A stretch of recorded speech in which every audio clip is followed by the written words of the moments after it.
On today's episode, do you really want to jump? Or do you want to grab your tickets? Because we're getting to the theater.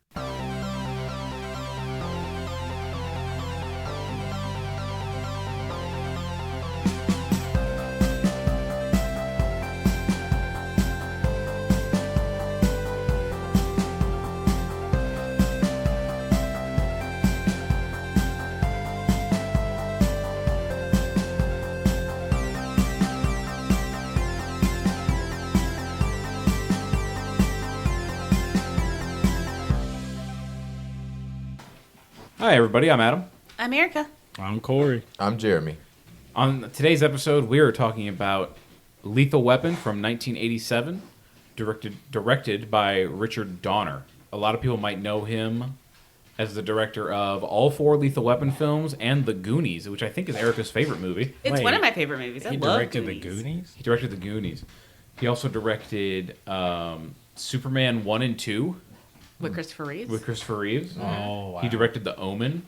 A little spin-off, okay. Timeline, that movie with Paul Walker. Oh, that one's bad when he goes back into the... I did like that movie, though. And 16 Blocks with Bruce Willis, which is another cop movie. So, Jeremy, you picked this movie. Yes, Jeremy. I'm looking at Corey, and I still said Jeremy. You almost had it. I'm going to cut that out. So, Corey, Yeah. would you like to give us a brief summary of this movie, real quick?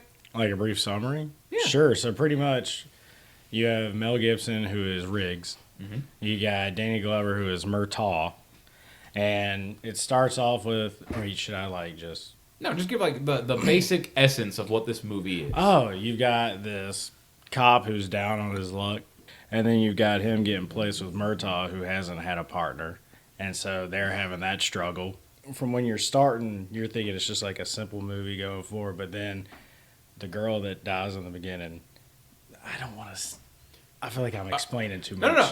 So the basic plot of this movie is these 2 cops who are now partnered together. They're very different personalities. They are investigating the suicide of this young girl. Come to find out, it's far more than just a suicide. Yeah. And they get wrapped up in this Very. mercenaries who are moving drugs. Yeah. Would you say they are Libyan terrorists? No, I wouldn't say the Libyan terrorists. The Libyans! Damn it, Riggs, the Libyans. Would this be considered the first buddy cop movie? Is this like the OG, the origin? No, I imagine there had to have been buddy cop movies before this. Oh. It's definitely one of the early ones, I believe. It's my favorite buddy cop movie. When did this come out? 1987. Oh, okay. That's a little late. It's older than all of us. Yeah. This movie was actually written by Shane Black. Oh, a Predator. Yeah, he was the first guy in the unit to get killed in Predator, the little guy with the glasses. Oh, when you said Predator, I thought you meant... All right, so Shane Black also wrote the screenplay for The Last Action Hero, the Arnold Schwarzenegger movie, The Last Boy Scout. He also directed Iron Man 3, Oh, wow. Kiss Kiss Bang Bang, which is another buddy comedy with Robert Downey Jr. hiding as an actor, but he's a criminal. Oh. Ooh, He I directed wanna it or watch he that. wrote it? He directed it. Oh. He might have also written it. But Iron Man 3, The Edge, The Nice Guys, I really and The like Predator. Iron Man 3. It's a good movie. It's another Christmas movie. Yeah, that is a Christmas movie. Yeah. I'd forgotten about that. That's a Chris... Oh, wow. It takes place at Christmas time, yeah. So our movie here... Actually, before we start talking about the movie, I have something here for Corey and Jeremy to try. I have the Coca-Cola flavored Oreos with Pop Rocks. No, sorry. Popping candy. Sorry. Yeah. Popping candy. I apologize. So they haven't had a chance to smell them yet. So I want to make sure that I can get this on recording for the first time. So here you go. You guys try that. More.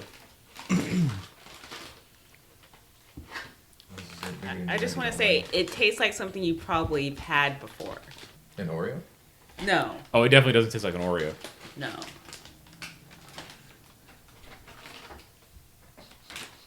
Oh, my Lanta. It's That an smells so...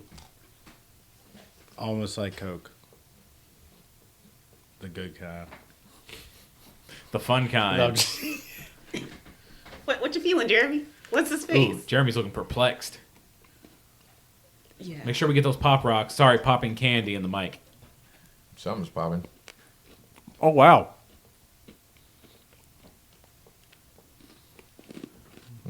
I could barely eat one of these. That was a lot one time. Yeah. It's sweet. It tastes a lot sweeter than a regular Oreo. Not a one bit of Coke taste. Like I smelled it and I was like, I have puked this up before in my life.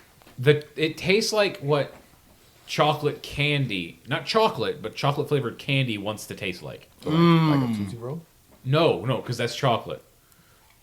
I'm talking like if you buy a candy, like maybe a gummy or something that's supposed to be like candy or chocolate flavored.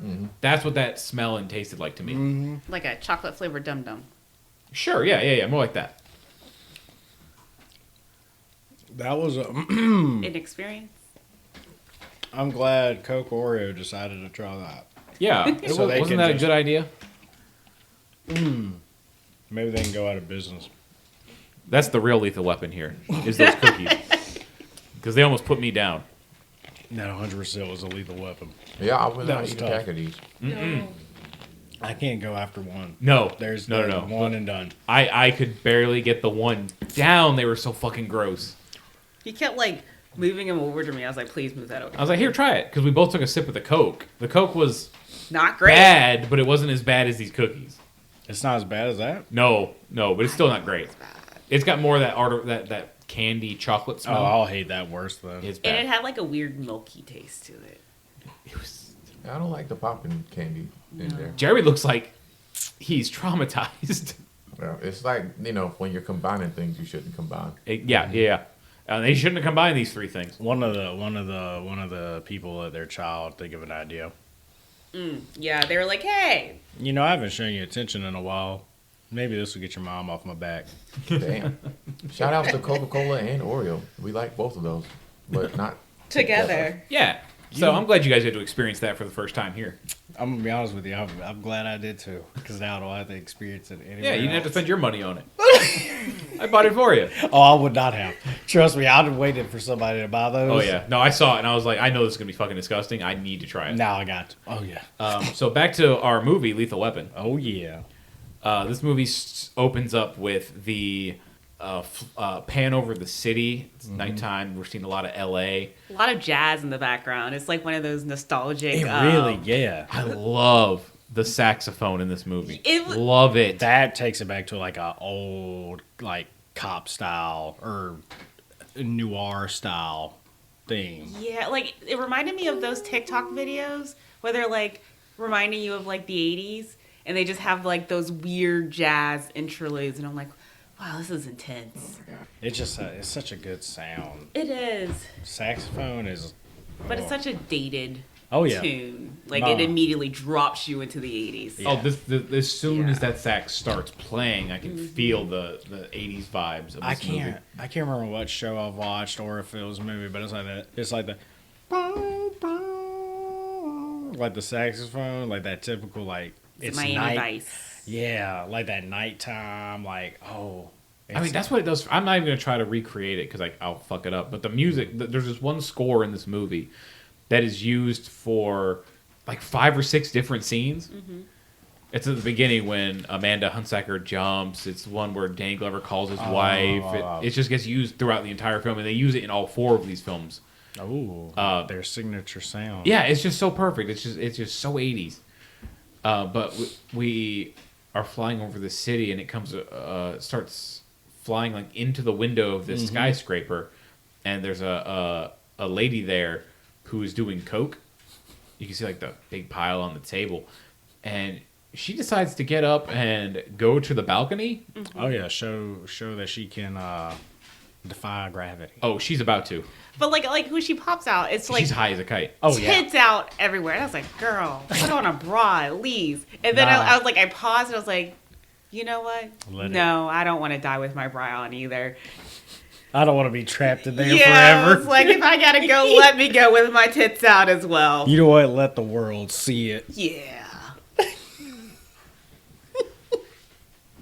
Let these baby fly one last time. Just flying down. These titties don't run.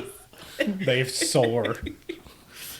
Amanda Huntsacker here, she soars right out this fucking window. Oh my Yep. God, nose dives just out. right out, and it's funny because like it cuts to like the shot of a car, and then she almost like slow motion lands on the car. Boom, directed by Richard Donner.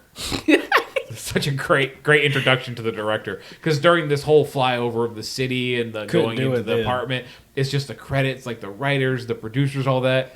As soon as Amanda's body hits that car, directed by Richard Donner.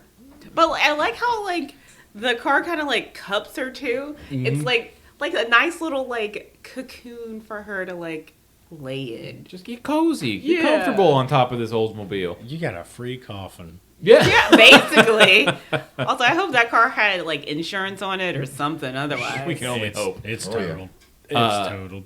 I think immediately after that, doesn't it cut to our little bath time with Danny Glover? Yes. His birthday. His birthday bath. This is the weirdest scene for me in this whole movie. My thing is, what grown man's taking a bath before work? Well, before work, Hey, yes. man, treat yourself. My dad loves a good bubble bath. I can't So I was do like, it I wasn't before weirded work. out Oh, by me, the bubble I don't- bath. I gotta No, do no. it at the end of the day if I'm gonna do one. I'm not getting up early enough to enjoy a bubble bath. Not at all. I'm getting in a shower, 5 minutes, I'm out, I'm going to work. What was weird though, he's in the bubble bath, and for some reason the mom thought this is an excellent time for me to bring my children into this All room. three of them.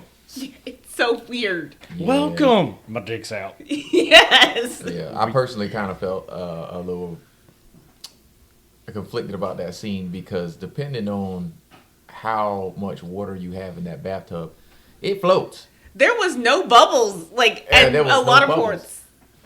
And let me tell you, they could have done laundry in that bathtub. Did you guys see Danny Glover's abs? Oh my God, the man was ripped. Had Danny Glover washboard said, abs in Danny his Glover said, bathtub. watch this. Yeah, you want me to sit in a tub naked and wet, covered in bubbles? I got you, Richard. But he's I believe Danny Glover was 40 when they filmed this, and he's playing 50. Mm-hmm. So they had to try to make a 40-year-old Danny Glover look old. Oh, dang, he was only 40 He's of only them? 40, so they had to put a little salt and pepper in his hair. Yeah, I thought that might have been a little bit. See, I thought that was all real. No. Because I've only really known Danny Glover. As old. As an old Yeah. man. Yeah. Yeah. But no, he was only 40. He has this amazing beard at the beginning of the movie. It's a little unkempt, but I thought it was like just a case of black don't crack, you know? I was like, oh, 40? Sure. 50? Also, sure. it works either way. It's Yeah. a true thing. I wish. I'm living with it. This woman is in her early 30s. Twice at on her 30th birthday weekend, she was mistaken for an unaccompanied minor at the airport. Yes, ma'am. It was annoying. They were like, Oh, I can imagine. they were like, where's your parent? I was like, I am 30. That's my man right there. Oh, that's him. This is my guardian, I guess. That big white guy? Yeah, that's him. So, yeah, but no, this is absolutely the weirdest fucking part of this movie. Oh, it's so Because weird. If I'm in the bath by myself, I don't want my dogs or my cats in there, let alone my 3 human children. Yeah, because there's like that time limit where they're babies and they're doing their bath stuff and you're Yeah. with them. The youngest one was how old in this movie? Like 10. Yeah, I don't want to see my And dad's he's dick. like dragging the one child over his shoulder while he's in the bath. I was like, what are we doing? Your dick's out here, sir. Let's. Now, I'm going to say it was super weird because I wouldn't want this, but they're just coming in to wish him a happy 50th birthday. They have this big cake for him and everything. I'll say at the end of the 3rd movie, not a huge spoiler for the movie. Does it happen every beginning of the movie? Is No, his no, no, birthday? no. Oh, I was my about God, to say. like, this is no. weird. I'll say director's a pedo. It's Richard- a Tarantino foot situation.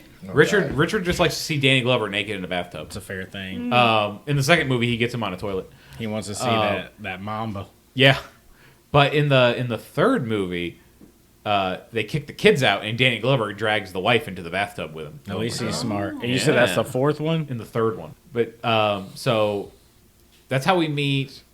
That's how we meet Roger Murtaugh, and the way we meet Mel Gibson's character Martin Riggs is very different. Danny's getting woken up. Still naked. Yeah, both naked. There are introductions to both our main characters. But Roger is being greeted by his family on his birthday.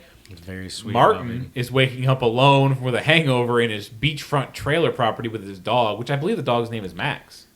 Oh. Big fluffy, look like was it a little bit of a chow or Look something? like Lassie, kind of. Like a collie? Oh. Collie. Thank you. Oh, okay. I know pit bulls. That's it. That's fair. Because I got 2 of them. I saw Fluffy and I was like, Yeah, I think it's a collie. And he's watching. He's either watching Looney Tunes or Three Stooges. I think. He's always watching a Warner Brothers property because this film was made by Warner Brothers, which I'm shocked it wasn't on Max when we wanted to watch it. oh. And he goes immediately to the fridge and grabs a beer. Butt naked, walking through his house. He stands up. Mel Gibson's ass is just front and center of the screen. I would argue this man was drunk the entire time he was doing things. Oh, the 100%. first day we meet him, I think he spends the entire time drinking. He does coke at one point. Like, he could rival Ethan Hawke with the level of sobriety here. Yeah. Yeah, but Ethan only had to hit that pipe once, and he was good the rest of the movie. Gibson's drinking beer, so he's got to keep going throughout the entire film. Yes, sense. keep it in the system. Yeah. I think then it is Roger getting ready for work. He shaved his beard off. And I think it's Trish makes some comment about how he looks younger. And she also mentions that your office called. Trying to get in touch with you for 3 days. Something like that. It was Yeah.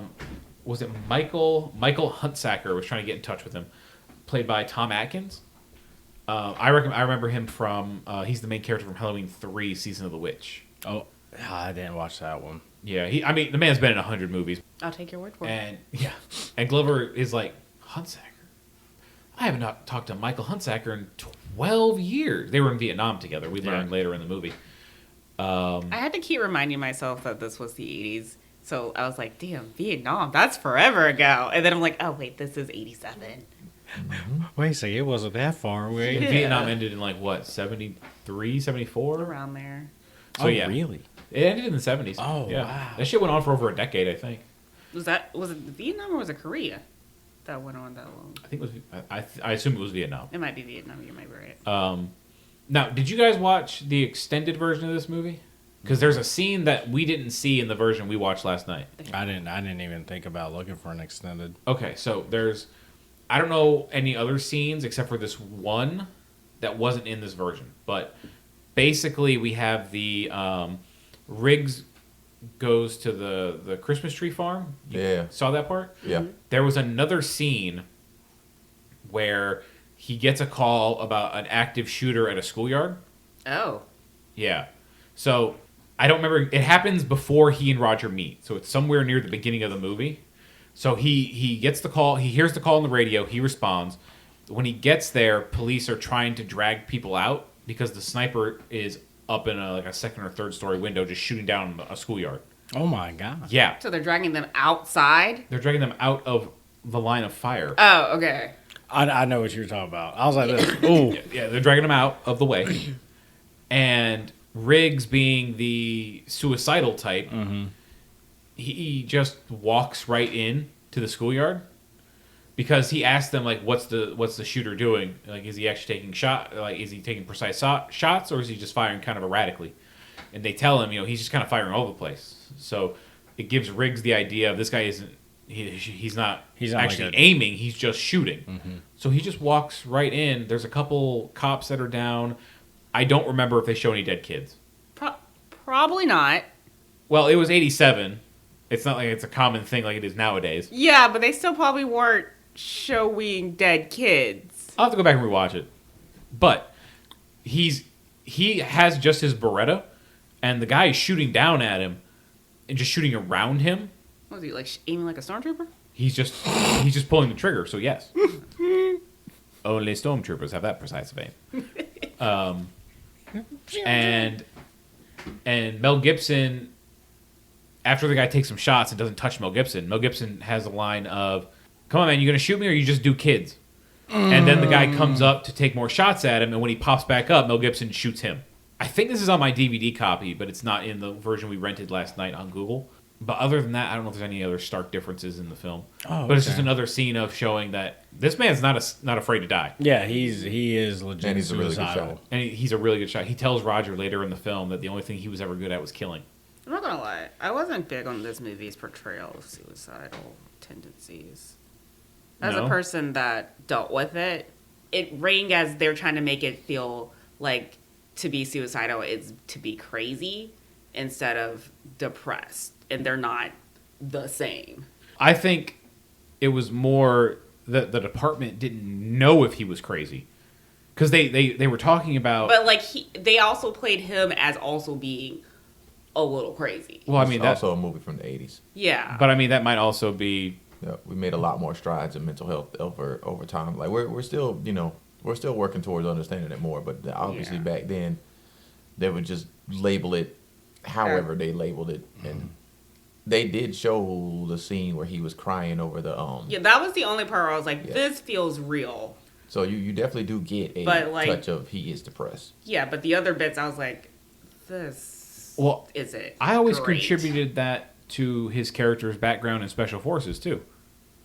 To him also being a little crazy? Yeah. Because most of them react that way when they start going off the deep end. Yeah, people with PTSD act out violently, like he does in the movie.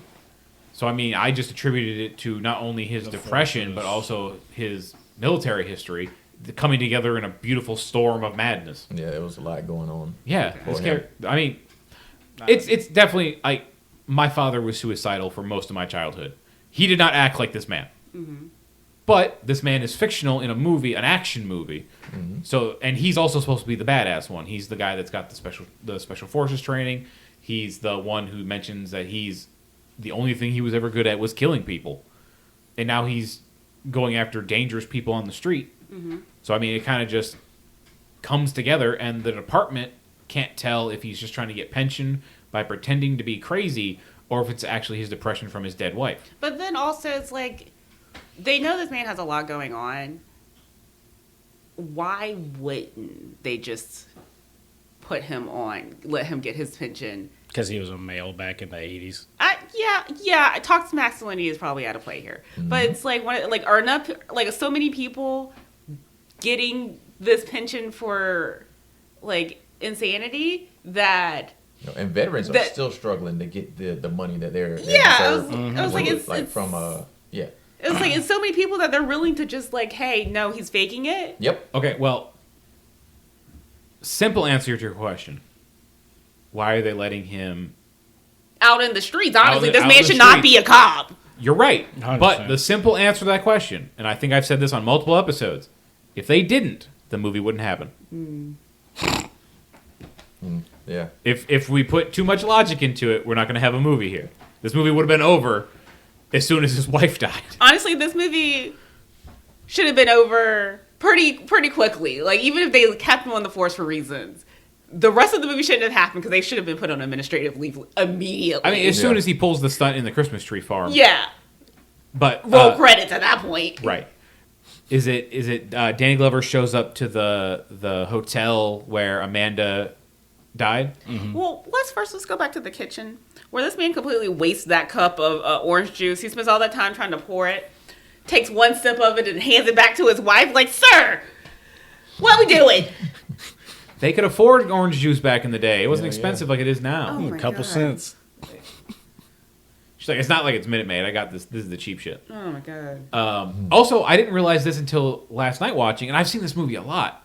But their kitchen's under renovation. They have a whole bunch of cutouts in their walls and Yeah, shit. you could see the studs. Yeah. I I'll have never to go noticed it back. until watching it last night. I was like, damn, looks like our house. Yeah, it really does. Yeah, yeah. I'll have to go back and rewatch it. I lose details on like the backdrops sometimes. But Okay. yeah, the kitchen was under construction. He goes ahead and he leaves. This is also, I believe, when Trish tells him about the phone call from the office. Yes. He gets to the hotel. Amanda's dead. They have one witness, a lady named Trixie, who was a prostitute. They really don't like prostitutes in this movie either. No. They do not. Yeah. We're pro sex worker in this house. We sure are. Made that There are money. worse things in life you can do than give someone an orgasm. That's my motto. So you get It's so they, true. they have her and they're like, well, look, we got her statement. She was walking by and she saw the whole thing. She saw the girl dive out the window. I'm like, well, she got her statement. Let her go. And this is where Danny Glover has this line to her because she says something about she's trying to go home, and Danny Glover said, "Yeah, you're all dressed up with no one to blow." Boo. Yeah, she's like, "Oh, you're real funny, man. You're a comedian." They tell Danny Glover like victims like 22 years old. Her name's Amanda Hutsacker. Finds out who And she is. Yeah, he's like, what was that? He's like, Hunsacker, It sounds say. familiar. And they're like, he says, find out about the funeral arrangements. Who's paying for it? And the guy says, oh, that's going to take some time. He goes, well, then do it. Well, the girl just died. How do we know who's paying for the funeral? I don't know. I mean, Like, at most, it's been 6 hours. It's Yeah. wild how fast they want that stuff done. Yeah. It is Well, I mean, wild. I don't know. He's probably thinking, like, shit, I know this kid. Mm-hmm. And I mean, when you're in a panic about something, you're not going to think clearly. I know this kid. What do I do now? Right. Because that's when, with his relation with the victim, that's when they wanted Mel Gibson to come in and be a partner, wasn't it? It's like the next day. Oh, I was just meaning that's like my bad. Yeah, I don't know if leaning. I don't know if it's directly the reason. I think it's less that Glover doesn't have a partner and Gibson gets transferred later. Do we find out what happened to his original partner? Not that I know of. Oh. Maybe they retired. They probably couldn't put up with him. They were too old for this shit. Ah. But this is where he gets on his amazing 1980 cell phone. I was wondering if that was a cell phone or if it was just like a weird phone. But that's the man was carrying it around everywhere. That's a weapon. Like a whole ass brick. A lethal weapon. Yeah. Could be. It was 100%. So for anyone out there who does not know what we're talking about, this cell phone is like a corded phone that the main body of it is probably the size of a small DVD player. It is gigantic, and it absolutely could be used to hurt someone. It's like a large lunchbox that is just... Yes, that's a better description. Hey, you It's just like a have, like, lunchbox. you just Yeah. pull- Yes, with a corded phone on top of it. It's like wild how they thought that was like, this is going to be crazy. Right? It's like, nah, bro, it sucks. I mean, it worked. It did. That's true. I'm sure that thing had like maybe a 50-minute battery life on it. You make one phone call to your mother, and that's it. 8D batteries. Yeah, for real. I think my dad had one of these when I was a kid. He never used it, but he had one. Oh my god. Yeah, my dad was into collecting weird shit. But he calls Trish and he tells her to get the number from Michael Hunsacker, his Vietnam buddy. And she says, "What's wrong? What happened?" He goes, "His daughter just took a swan dive off the like 13th floor or some shit." And she goes, "Oh God, that's awful." Oh, thanks for telling me how your day's going. Well, it's a great start to this birthday, huh? Yeah, happy birthday, Raj. Happy birthday, your friend's daughter died. Yeah. That is kind of funny though, because they're all standing around the body and they're like, "Happy birthday!" And I'm like, Oh yeah, when he rolls up to the scene, I think the body's gone at that point, but the car is there. Happy birthday, Raj! Look, a corpse. We put some candles in her. You can blow those out. Damn. I had to hide one between her toes. You got 50, big guy. I think this is where we go to the Christmas tree farm, the cocaine deal. And you got these 3 scummy dudes. One of them's got a real scummy grease head kind of mullet. His hair just looks so wet and gross. I feel like a Christmas tree farm though is a great front for a cocaine selling situation. Oh, yeah. No, you're only that's open, not cocaine. That's just fake snow It's on the just ground. fake snow. Only It's- open once a year. You're in and out real quick. Yup. Done deal. You can go hide between the trees. Hollow out the trees. Yup.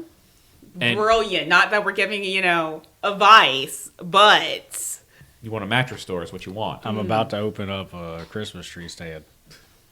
So the Mel Gibson Riggs is with these guys. He's like selling. He's like doing coke. And you go, "Oh man, this is really good stuff." literally like tasting it on the job. Oh yeah. He's to feeling make sure. good. Well, undercover. Yeah. He's like, "Man, this is great. I'll take all of it." And they're like, "You want all of it?" I was, "Yeah, give me all of it." I'm like, "All right, man, it's gonna be 100." He goes, "100 for that much?" Okay, you guys drive a hard bargain, and this motherfucker starts pulling out 10s and 20s To be fair, and 1s. they did say 100, and my brain immediately was like, "Yeah, $100. That sounds right." Freaking cocaine. I don't know how much cocaine costs. I'm We like, watched Cocaine Bear. That was set in the 80s. that's true. Oh my god. Those bags were worth millions. Great movie. But It was a good movie. what's funny is you can even hear change falling out of his fucking pocket, Out of his. Oh my god. and they're like, "The fuck is this guy pranking us?" I'm like, "No, asshole, 100,000." Oh man, that's kind of steep on my salary, guys. What was wild was those are bills like I had not seen in years. Like I had not seen a 20 that looked like that in so long. I was like, oh my god! Isn't it wild to see the transition of our currency? Yes. There we go. No wonder that shit was so easy to forger back in the day. Look how simple it looked. Yeah. That's a nice Alexander Hamilton right there. But it's funny because he goes, well, look, I can't afford $100,000. Tell you what I'll do though. I'll take all of this off your hands for free, and you guys can all go to jail. How's that sound? And they're laughing because he puts his badge on the table, and they go reach for their guns. He says, I'm a real cop. That's a real badge. This is a real goddamn gun.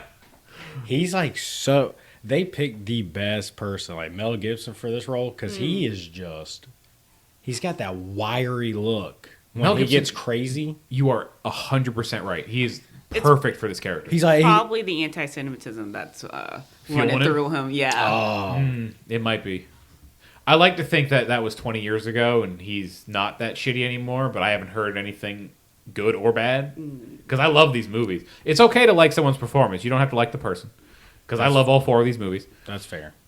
But they start to shoot out. A fourth guy pops up in the truck behind him. It just shoots one of the other guys. unloads into that guy. I was like, damn. He just shot him right in the fucking chest. And then Gibson shoots the guy in the truck. Then he shoots a guy that jumped behind a tree. And then he grabs that guy and he's laying on top of him. He's like, "Where's your buddy? Where's your buddy at?" Dude, Mel Gibson is just a fucking unit when it comes to it. Oh, he was I guess absolutely amazing back in the day. I should just start saying Riggs. I need to stop saying just Mel Gibson. Riggs. He was really funny though when he was like rolling on that ground because he was like rolling like. Oh yeah, he was all over. But what was really great was everywhere he moved, he was still on top of that guy. Right? He was like literally just rolling on the guy. Yeah. And his backup shows up and he tells him, we got 3 down, we got 1 still in here. Guy grabs Riggs from behind, puts the gun to his chin, and this is where Riggs is like, "Shoot him, come on, shoot him, shoot me, come on, do it. And the guy's like, "Shut up." He goes, "Do it, come on, shoot him, I'll shoot him. Just begging him to end his life. life. But it goes from shoot him to shoot me. Yep. And everything he's saying is shoot me. And he gets the gun away from the guy, and the guy is like, "Get me the fuck away from this lunatic." And they have to like calm him down again. He's like, they're like, "Calm down, Riggs. Probably It's the okay. coke. Oh, he's wired. He's fucking wired. Probably the coke. Absolutely. He did a bump of coke, and then he shot 3 people. Which is at the point where they should have put him on administrative leave. Yes, this is unquestioningly, because right here is the first time in the version of the movie we watched is the first time we see him kill anyone. He killed someone. Hey, you took a life. You need to go on leave for a little while. Killed a bunch of people. Yeah, Couple. Yeah. Talk about a white Christmas, am I right? Oh, well, it was a red Christmas. Ooh. I think we then cut to the next day. We meet the police captain, Ed Newman. No. Norton. I had it pulled up. Herman. Damn it. Where'd it go? Enjoying them donuts. Yeah. Captain Ed Murphy, Oh, I was close. played by Steve Kahn. He's one of the few people that's in all 4 of these films. This is his only scene in this movie, unfortunately. I really like his character later on. Yeah. And he's actually talking to the police psychiatrist, who in this film does not have a name on her IMDb. That's sexist. But on the actress's Wikipedia, the actress is Mary Ellen Trainor. Her character's name in this movie is Dr. Stephanie Woods. She is also in all 4 of these movies. It is Mel Gibson's goal in 2, 3, and 4 to just drive her fucking crazy. Everything he does is to make her think, is this guy really nuts? Is she the mom from Goonies? Yes! Okay. She is the mom from the Goonies. She's the news reporter in Die Hard. Oh, she's in Die Hard too? Yep. Oh. She is. She had a good run for like 3 years. She has a little cameo in Ghostbusters too. Also, wow. R.I.P. Yeah. She died in 2015 from pancreatic cancer, which sucks. COVID? Not everyone died from COVID. She was also in Forrest Gump as Jenny's babysitter. Jenny had a babysitter? Apparently, she was uncredited in that movie, but she was in a movie. Right? She was in a movie that 3 of us watched recently. She was in Back to the Future Part 2. As who?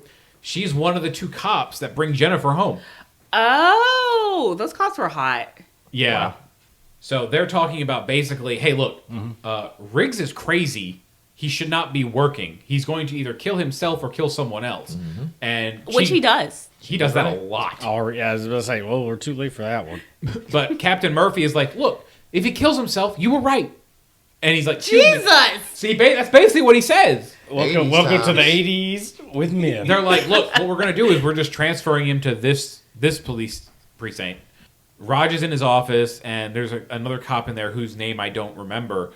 And he was like, it's not the same world anymore, Raj. Last night, I was in bed crying. And Roger's like, were you with a woman? He goes, no. Why do you think I was crying? He's just lonely. This guy just needs someone to love. Yeah. Were you with a woman? No. Why do you think I was crying? It's like I'm a modern man of the 80s. Yeah. I was feeling my feelings. I have these things in me. I thought only women had them. But they're called feelings, Raj. But basically they're talking about how Raj is getting a partner and he doesn't want one. They're like, look, you need one. And no one wants to work with you. I think there's some conversation like that. Is it because he's grumpy? Maybe. He might He be was. grumpy. I mean, If my family ran in on me while I was taking a nice bubble bath, I'd be grumpy too. My 6 a.m. bubble bath. Right? Bright. But Riggs is in the precinct and he's dressed in just street clothes. Riggs dresses very casual. Murtaugh always is in a nice suit. Always in a nice suit. So in comes Grand L. Bush, who's a big name in 80s movies. He's never like the main character, but he's in so many movies. And he was definitely on someone, like a poster on above someone's bed.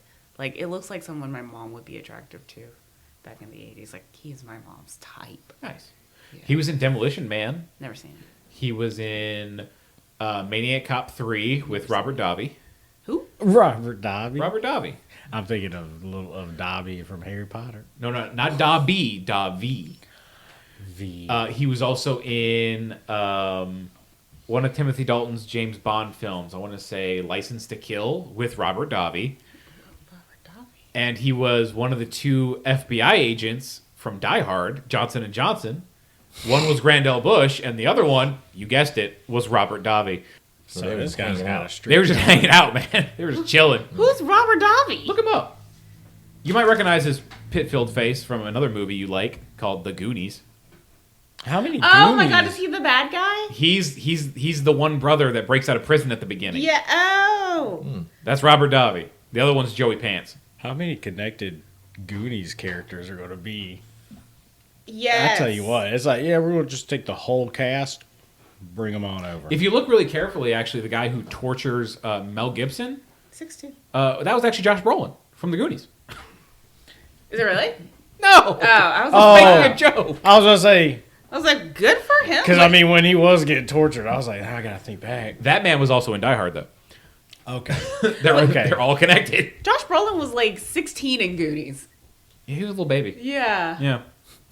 Little baby boy. Glover is eyeing Riggs in the bullpen. Doesn't know who he is. Because he's shady as hell. He has a hat on, which does make him look way Yeah. shadier. You can't see his badge. He doesn't keep his gun in a holster. He just keeps it around his belt. I think he also is wearing sunglasses. No, not here. No Okay. sunglasses here. Just the hat, the jacket. This is where they really like meet. This is right? where they meet for the very first time. Like- Because I think it's Grand L. Bush is telling him he's got a new partner transferring. Gibson's standing against the desk, and he pulls his gun That's out what I was about to say. to just look at it. And Gibson... Just No, I'm sorry, tackles not him. Gibson. Danny Glover. Danny Glover, Murtaugh, is like, gun, and it shows Riggs is looking around like, gun, where? Who's got a gun? Just tackles There's a him. guy coming at me. But Riggs does this flip maneuver, and he gets Glover on his back. And Grand L. Bush is like, hey, Raj, like you meet your new partner. And he goes, ugh, I'm too old for this shit. The first one we get in this series. First one. To be fair, why are you pulling your gun out? Right? Not Why- necessarily, you're in a police station. Guns are everywhere. Yeah, but you never. You don't look like a fucking cop. Everyone else is in uniform. They have IDs. They're wearing suits. You're dressed just like some guy off the street who's going to get his car worked on. Well, even the cops don't pull them out. Like, it is holstered. It is holstered. Well, I mean, this is also not the most accurate film, as we've already discussed. Oh, right. But- It's just, it blows my mind how he thinks it's not weird. Right? Like, He's I mean, Danny Glover's kind of in the right here. Hey, there's a guy I don't know with a gun out. Let me stop who's him. not dressed like the rest of the cops in this building. Right. Yep. He's got a mullet, too. Oh, we didn't talk about Mel Gibson's fantastic mullet in this movie. It's fabulous. That thing's flowing. As one of the guys I work with would say, that's a Kentucky waterfall. Jesus. Uh, Can we talk about those cops that are doing really bad caroling throughout the office? of as course. well? Did we mention how this is a Christmas movie? No, we did not. Okay, yeah. This movie is set around Christmas. When the girl takes a dive out the window at the beginning, there are Christmas lights around the balcony window. There's Christmas decorations all over Roger's house, Christmas cartoons that Mel Gibson's watching, and now we have singing cops. Yeah, they're like in the beginning of, or when they, I think, walking through, or When we first get to the precinct, yeah, the cops are like trying to figure out how to carol or get together, and then that one lady cop beats that one guy with the bully stick. she like pokes him with it. Yeah. Because he's like out of tune. Yeah, and then they just walk through the hall singing horribly. Yeah. They walk right past Danny Glover's office. Yeah. They go down to the parking garage, and basically Murtaugh is telling him, I've heard about you. I've heard that you're dangerous. You know you were in Vietnam. You know the war's over, right? And Riggs How old is Riggs? That's a good question. I would say he was probably like late 20s, early 30s. No, because he was in Vietnam. Yeah, Vietnam. I'd say he's probably in his late 30s. Yeah. Okay. I'm terrible. Because he with said he ages. killed that guy in Laos, that amazing shot he does when he was 17. How old are you when you're allowed to enlist?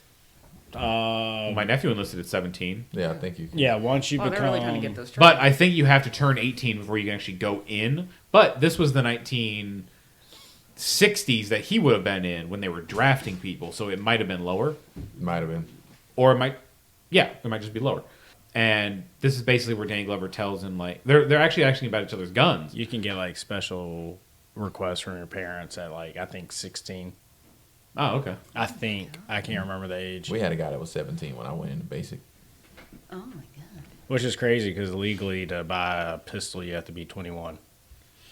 Can't even drink legally in the country. Well, I believe also at this time, alcohol, the drinking age was still 18, too. Because It might have there's a been. conversation No, with Leanne. I think they, because my mom, she was mad that the year she was getting ready It to changed drink, back it to changed. 21? Yeah. So it would have been 86, When they changed the drinking age? back Yeah. to 21. Because was it always 21? They dropped it to 18 Well, and raised hold on, it? hold on. Or was it 18? and This they movie was just- probably filmed in 86. Okay. It came out in 87. So it was probably filmed that year. Because there is a comment about alcohol is legal, but weed isn't. That's why she's grounded. Okay. He's not mad that she smoked grass when we get there. He's mad that she did it, he's mad she did something that's illegal. See, and that's a lot of people's like thought about, okay, I'm going to stop. They compare guns. Gibson's using a Beretta. I think he said something about 15 in the mag, 1 in the chamber. And he asked... You have that gun. I do. That's the gun I have. And I was going to say, the reason I have my Beretta is because I wanted to get the Beretta and the Smith & Wesson from these movies. But I want have the yet to Smith & buy... Wesson. I have yet to buy the revolver. That's the one I want. Yeah, his little snub nose revolver. That's such a... Is that, No, I shot it though. You not... Yeah, you shot plenty of revolvers, that you like. Murtaugh has a little Smith & Wesson 6-shot, and right before they get into the car, Murtaugh... I keep wanting to call them by their real names, and I'm trying to stick to their character names. Murtaugh is like, hey, I heard you're into jiu-jitsu and karate and all that kind of Tai Chi shit. I guess we should label you as some kind of lethal weapon. Boo. And Gibson, Riggs, basically tells him, look, man, let's cut the shit. You know why I was transferred. I know I was transferred. Either they think I'm crazy, in which case I'm fucked, or they think I'm suicidal, in which case I'm also fucked. So either way, I'm fucked. I don't want to be transferred. I don't want to be your partner. You don't want me as a partner. So either way, we're not going to be happy. Let's just make this happen. Right. And Murtaugh is like something about, well, I guess we're both fucked. In that like that good, voice. Thank you. in that good Danny Glover. That was actually really good representation. Thank you. Well, I guess I can't do it. But he says something about, oh, God must hate me for this. And Gibson says, well, do what helps me. Hate him back. And they go out on their first little assignment, which was to... First assignment. They go to the house, right? What house? That house with the two girls in the window, and that one guy comes out like Danny Glover. Not Danny Glover, Danny DeVito blasting. No, that's after the jumper.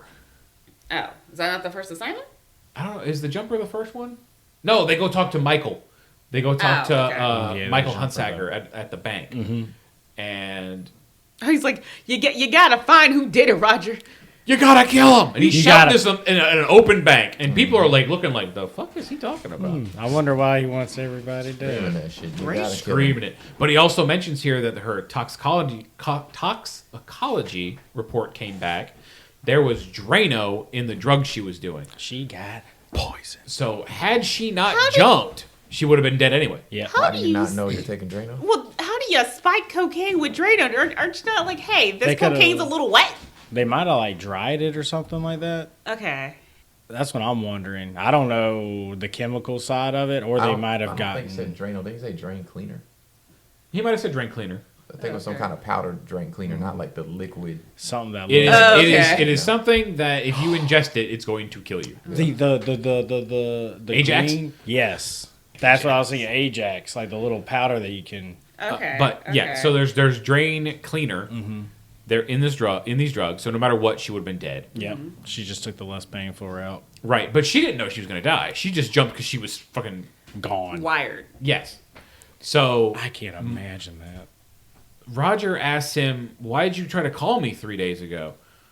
To which Michael responds, "He wanted his help getting Amanda out of the situation that she had been in. That she was making pornographic videotapes. And The she was OG doing drugs. OnlyFans. Oh yeah, Yo, what up, girl? original OnlyFans. Try my tape." You're gonna love it so much. Yeah, but he tells him like, "Look, your daughter was poisoned, so I don't know who she pissed off." Mm-hmm. And Hunsaker is basically, like I said, shouting. Because his daughter did just die. But he's like, "You find him and you kill him. You're a police officer. You kill him." He's like, "You owe me." Yeah. And Raj just kind of turns around and walks away, and he's like, "Man, this guy's embarrassing me, just shouting in the bank like that."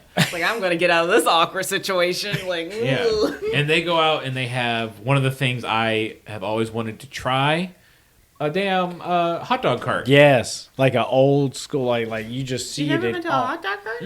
Really? Not one that I want to claim as a hot dog cart. Not like on the street, like a food truck kind of hot dog cart. Yeah. When Like we you go to see in New New York York- City, I've Yeah. wanted to try. even though this is one. LA, it's just in that looks like it's dirty broth hot dog All juice. that hot dog juice. Yeah, so they get one of those. Wait, you want one of those dirty broth hot dogs? I sure as sure shit do. do. Goddamn. It's Yes. that I've had nostalgia. them. They're good. I'm a It's garbage human being, Jeremy. All right. It's I eat just- trash. It's the nostalgia of like every movie you see. There's somebody else like this. You gotta have this dog, man. Street meat. It was in The Crow, wasn't it? No, that was actually like a hot Hot dog dog joint. Hot dog joint. But you know that girl could not eat a hot dog to save a life. That girl struggled. Shit, that She shit wouldn't have never stood, eat and hot she wouldn't dog. have stood a chance with this hot dog because this one's got toppings on it. Well, Sarah would have been SOL. Watching her try to attack that hot dog. Man, she couldn't figure it out. But Riggs, our boy Riggs here knows how to eat one. He knows how to put a dog down. Oh my god. Oh no, That came out so much worse. I didn't mean. Max, run! That's- So done. Did we talk about how we get introduced to the bad guys already? I don't When think they're, it's. they're underground in that warehouse. No, because I had forgotten that popped up already. Oh, shit. Okay. Well, real quick. At the end of that scene with the hot dog, Riggs asks Murtaugh, "Well, what does he mean by he owes you?"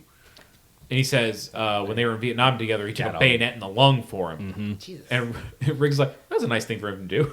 Do people still use bayonets? Is that a thing? Because when I picture bayonets, I think of Revolutionary War. They think. used them very much in Vietnam and stuff because of the close ground combat Okay. and trench warfare and stuff. Okay. Some places might still use them, but I mean it's pretty much like I think an outdated. I want to say like most of the time now they're used just for like ceremonial purposes. Okay.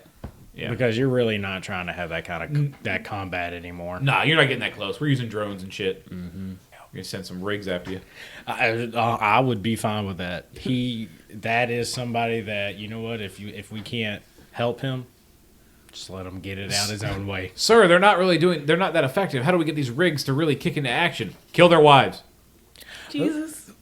So, what were you saying about our villains? Yes, So we get introduced to the villains. They're in this underground warehouse situation thing. It's like they're in a nightclub, actually. Yeah. Oh, are they? Yeah. Like a back room? No, it's like the main floor of the nightclub, kind of like where the ending of the movie. Okay. So they're in there, and it's Gary Busey before the accident, so he looks normal. Yeah. And Playing Mr. Joshua. When I saw him, I was like, oh, whoa. Right? I was like, huh. Whoa, this is what you look like. It's like you unfortunately had the same plastic surgeon as Mickey Rooney.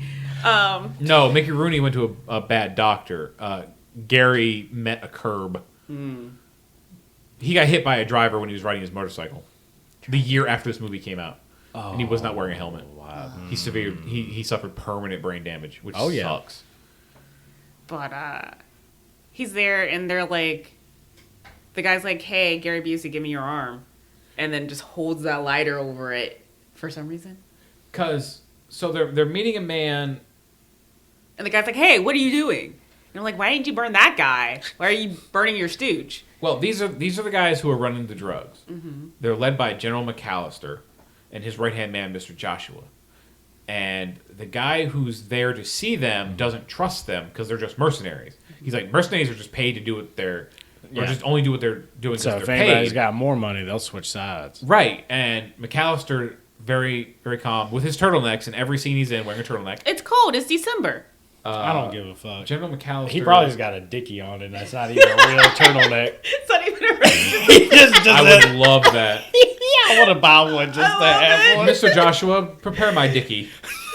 Zach Galifianakis in a Dinner for Schmucks. No, I'm thinking of Cousin Eddie from Christmas Vacation. Oh, God, even better. Yeah, because his is the white one. General McAllister is played by Mitchell Ryan. But the guy who's basically there to do the transaction with the heroin is questioning the mercenary's loyalty to the general, and he has this line of, "Do you smoke? What the hell's that guy doing anything? What's that? What do you smoke?" He's like, "Yeah, I smoke." He goes, "Give me your lighter." And he grabs his arm, and he's making basically him light the lighter.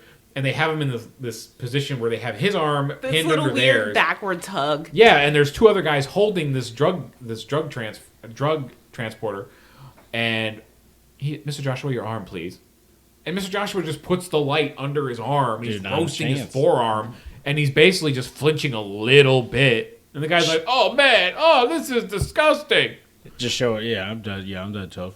Yeah, and when he's done, McAllister just tells him, "Mr. Joshua, have Endo look at that." And he's like, "Yes, sir." It's weird. He's like, He's got those big old Gary Busey teeth. He'll bite you. My favorite things of his is that video, that interview he was doing.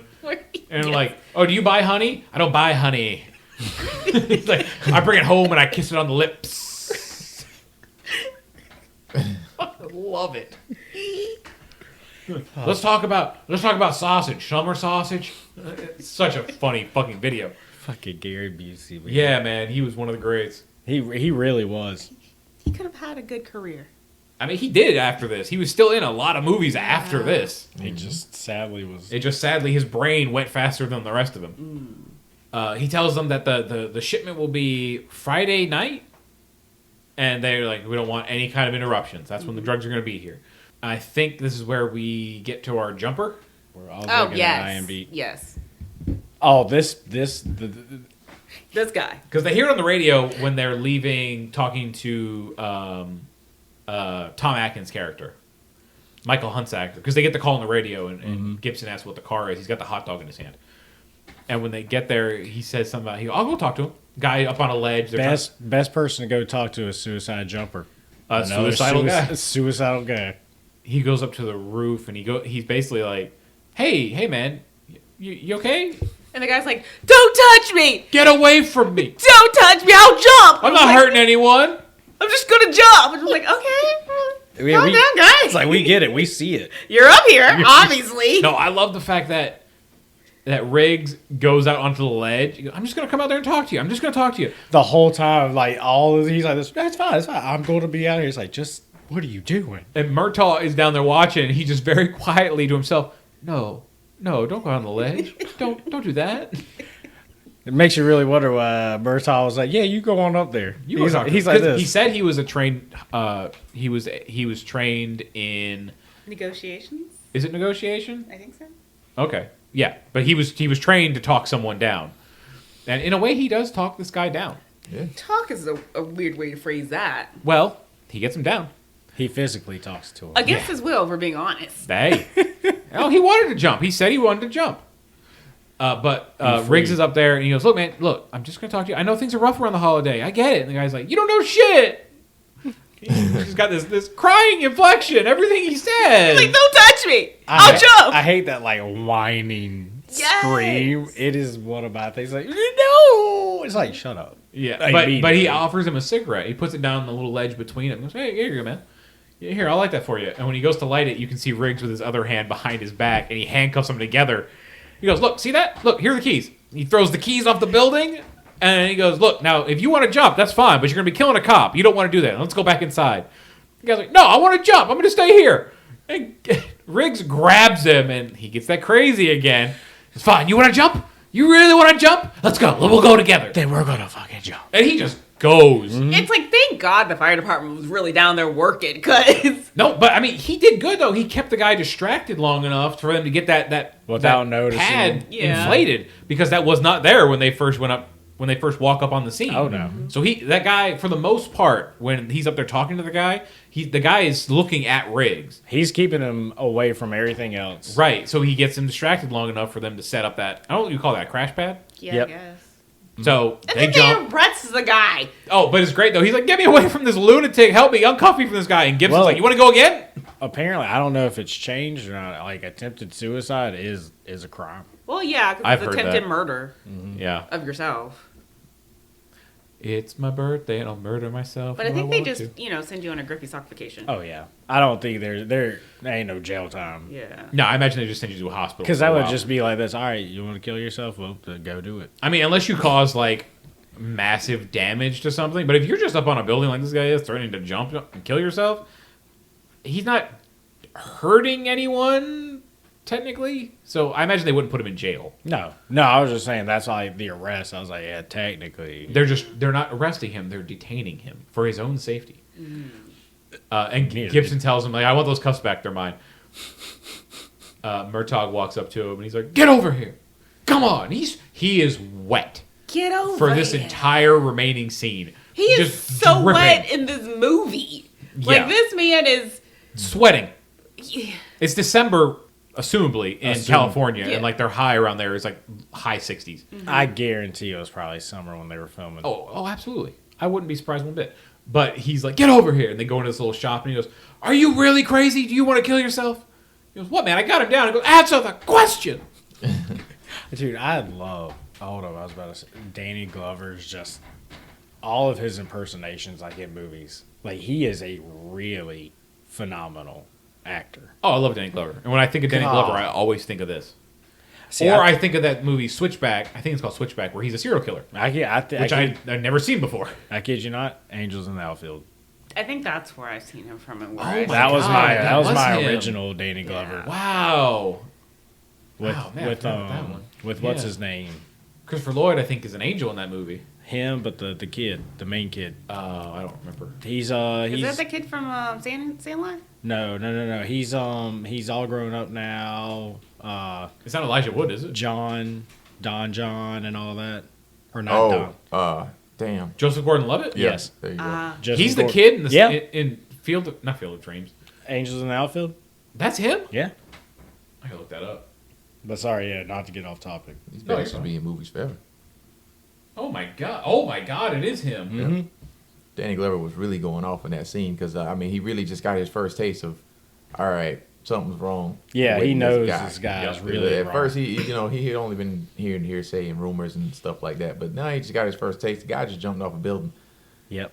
and he's just like, oh shit! Like, it really kind of hit him. The shit hit the fan. This guy something is wrong with this guy. But this is Mel Gibson's like, "Look, you want to know if I want to die? Look, yeah, I think about eating a bullet, and I got a special one for the occasion." Mm-hmm. And I don't know if we talked about we the did scene. not talk about that scene yet. Yeah, we hadn't got it. Okay, We're so- still moving into it. We're basically there, though. No. The scene happened before this scene because we see him put that bullet into The scene, yeah, where he puts the bullet in the gun, he puts it in his mouth. That happened the day before he and Danny Glover met.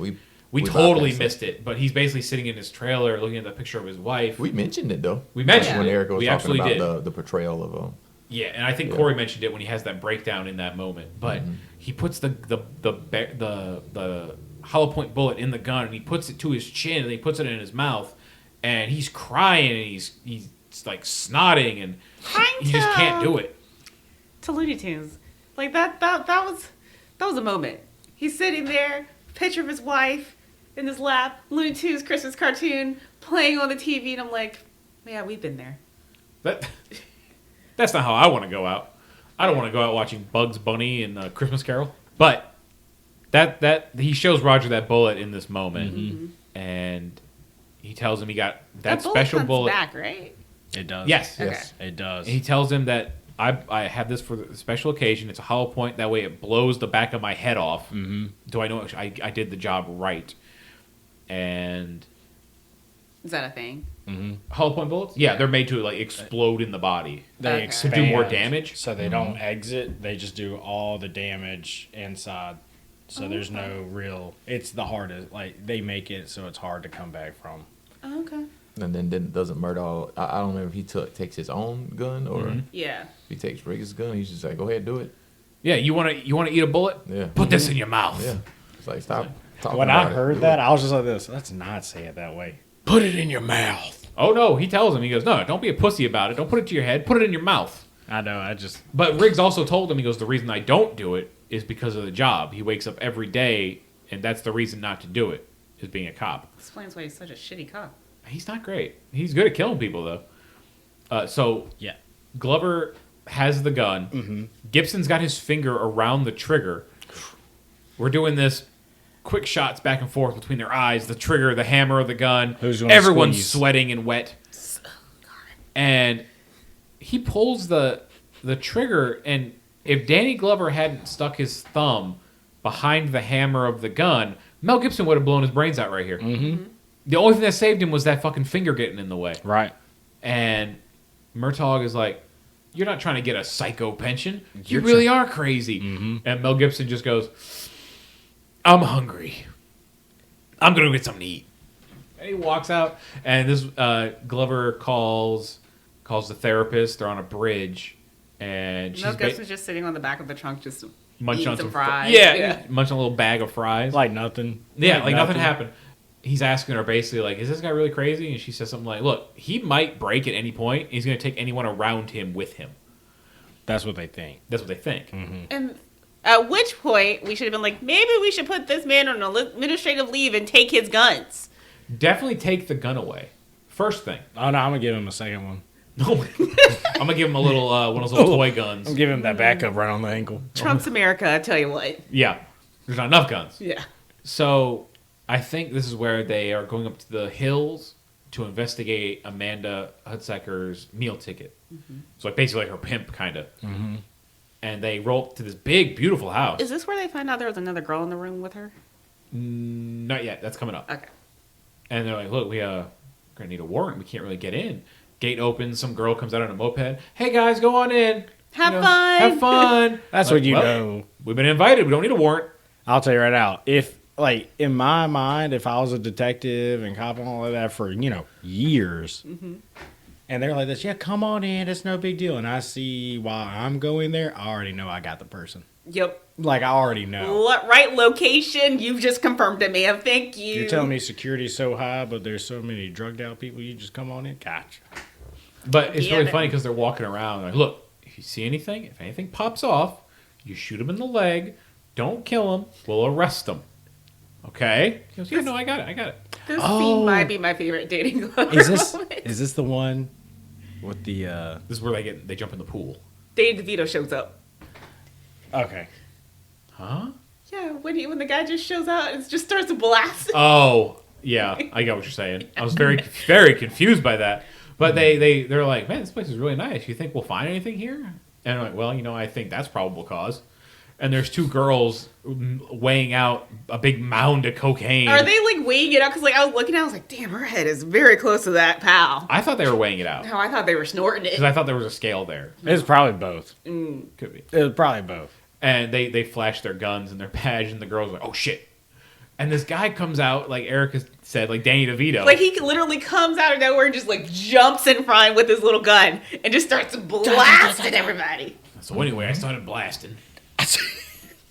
He's got the shotgun, and Riggs catches the two girls as they were running out the door.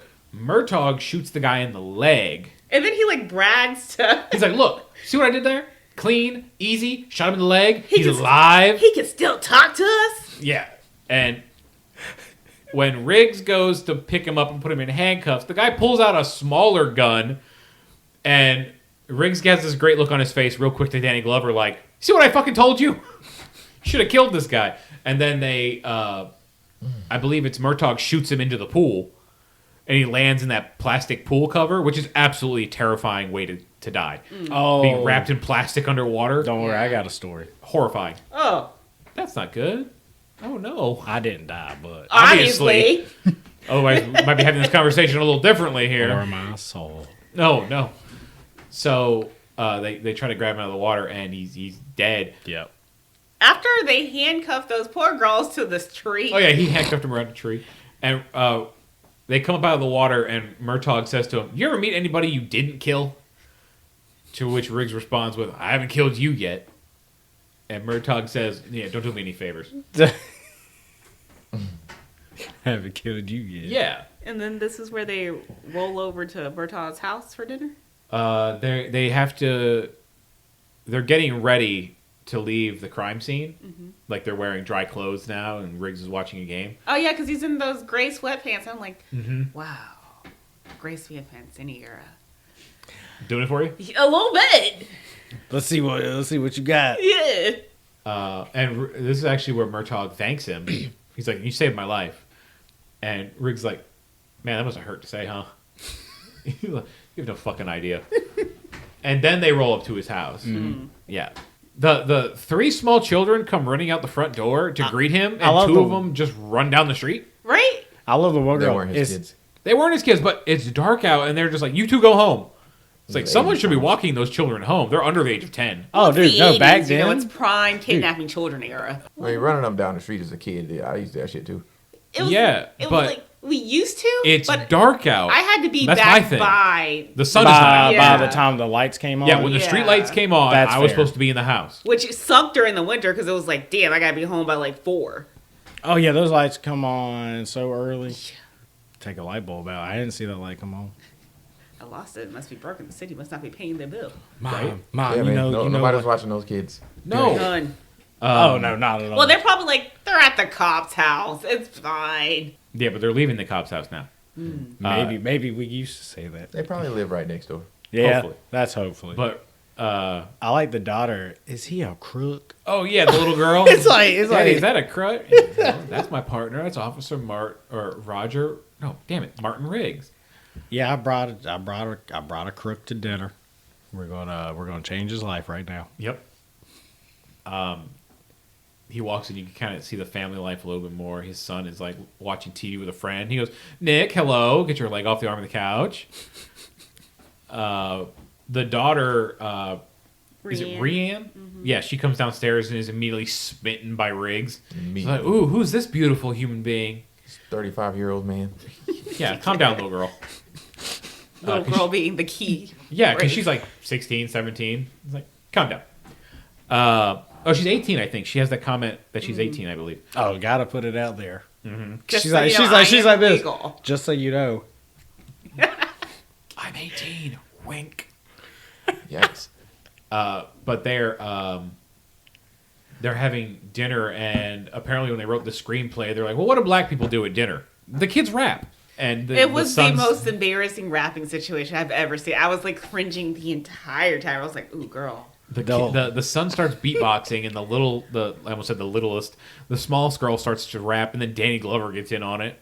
I was like, this is cringy. The one person I don't think I want to hear rap is picture Danny Glover rapping. I can't. He's too old school. Yes. But Brienne is like just staring at Riggs. What did I say? Brienne. My bad. Rianne.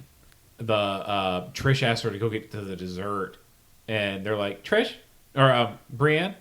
Damn it, Rianne. What is wrong with me today? What is wrong with you? Rianne is told by Trish, we've had company before. Can you get your senses about you, please? Such a thing. Yeah. This then Roger and Martin are out on Roger's boat. He goes, man, do you know anything about boats? He goes, yeah, I know plenty about boats. That's the front, that's the back, this is the engine, water all around. Boat. That's all I need to know. That's all you need. And he's like working on the engine, and they're talking, they're drinking beer. And Riggs is starting to pitch this theory that their case isn't as clean cut as they think. Mm-hmm. Because they think that she was a prostitute, she said something or did something in front of her pimp. They just killed him. He's probably the one that poisoned her. So look, open and shut case. And Riggs is convinced it's too clean. Of course. He feels like there's something they're missing. It's too clean cut. Yes. That's far the too problem. clean cut. Even clean cuts aren't like that. So he's like, look, well, okay, we can talk about it more tomorrow. Mm-hmm. And he says something about, really appreciate you, saving my life today. And Riggs tells him, it was the only thing I was ever good at. He said when I was 17 in Laos, he's like, I did a guy from 1,000 yards with high wind. He goes, there's probably like 4 or 5 people on the planet that can make that shot. He did a guy that far? That's what he says. Tell you what. He's got good reach. And this is where Rianne comes out and it's like, hey, Daddy, can I go on that date? He's like, Yeah, no. with the boy with the dimples. Yeah. He's like, no, you're grounded. You were smoking grass in the house. Yeah. Well, how come I can drink and I can't do that? He goes, well, I'll tell you why. Alcohol, currently, is legal. Grass is not. So you're grounded. I wish that was my parents. Oh, you were smoking? It was not that you were smoking. It's the fact that it's illegal right now. My dad would have been more like, you were smoking? Did you smoke in the house? No? I don't care. But she did smoke in the house, though, didn't she? That's the thing. Yeah. Yeah. It was in but the house. he was less mad that she smoked weed. He was more mad that she did something illegal. Like, if weed was legal, Roger probably wouldn't have a problem with it. Oh, yeah, because he's a fuck cop. He's chill about it. He's like, look, weed's weed, man, whatever. He's like, I could probably get you off this charge. I don't think Roger would do that, though. I think Roger, if his kids got in trouble like that, he would let them pay the consequences. So they're talking. Yeah, they get done with the boat. Yep. He's about to leave. She's asking about the date. Uh-huh. No, you smoked weed in the house. Yep. And Roger says, Riggs, you really like my wife's cooking? Oh, yeah. Takes a beat. He's with a big smile. No. And they say that they'll talk more about the Amanda Hunsaker case tomorrow. Mm. Cut to the next morning. One of my favorite little things that Riggs does is Danny Glover's sleeping in his own bed. Mm-hmm. And all of a sudden, Riggs pops up next to him with a thing of coffee. He goes, hey, Roger, I was thinking yesterday about the Amanda Hunsaker thing. Look, what if there was this, and this? And he goes, hey, what are you doing in here? Oh, Trish let me in. I do. Like, he's just like normal. He's like this. Hey, I'm actually excited to do this. Yeah. What do we think? He's like, man, can't wake up for anything. You wake up, the first thing you see is your partner's face with a cup of coffee, and he's like, give me that cup, and he takes the cup from me and get out of here. That shit was funny. Riggs basically does this. Whoop, better go. So now I think they're at the shooting range, and I think this is where they have the conversation of she wasn't in bed alone. Mm. They found DNA, but they just assumed it was a man. They're like, well, what if it was a woman? Mm-hmm. And like, well, who was the first person that called the cops? Mm-hmm. Dixie. So now, what if Dixie was in bed with Amanda? She's the one that gave her the poison drugs. But what happened was Amanda didn't die in the hotel room like she was supposed to. She leaped out the window. Right. So now she's out in front of everyone to see. Dixie's walking by, and she says out loud, shit! Oh, well, people heard me say that. Now I got to cover it up. So they say she grabbed the closest flat foot she could find. Mm-hmm. What's a flat foot? Like a patrol officer. Oh. Mm-hmm. I assume because they're walking on their feet all day. Flat foot. Like a beat cop. Yeah. So she has to make it look like she was a witness. She literally had to implement herself, whereas before she would have just cleaned up the hotel room and dipped. Yeah, because it looks like an OD. Fucked up the whole plan. So they decide to go to pay Dixie a visit, and they say... for a woman who's probably hiding in this whole situation, not bad. I mean, for the most part. She held it that's fair, because I'll tell you right now, I wouldn't. Right? I'm like, well, I'm out. Yeah. Before they leave the firing range, though, Danny Glover does the... he sends a target down range, and he shoots it right in the middle of the target's face. Mm-hmm. And he does that thing, and he does this in every movie where he does a little crick in his neck thing to get his aim down. And Riggs is like, okay, I got something for you. And he sends the target all the way down the range, way past where Murtaugh had it. And he fires like 7 shots. And he pulls the target back in. And he turned the one little dot that Danny Glover made into the nose of a smiley face. Good fucking luck, that shit.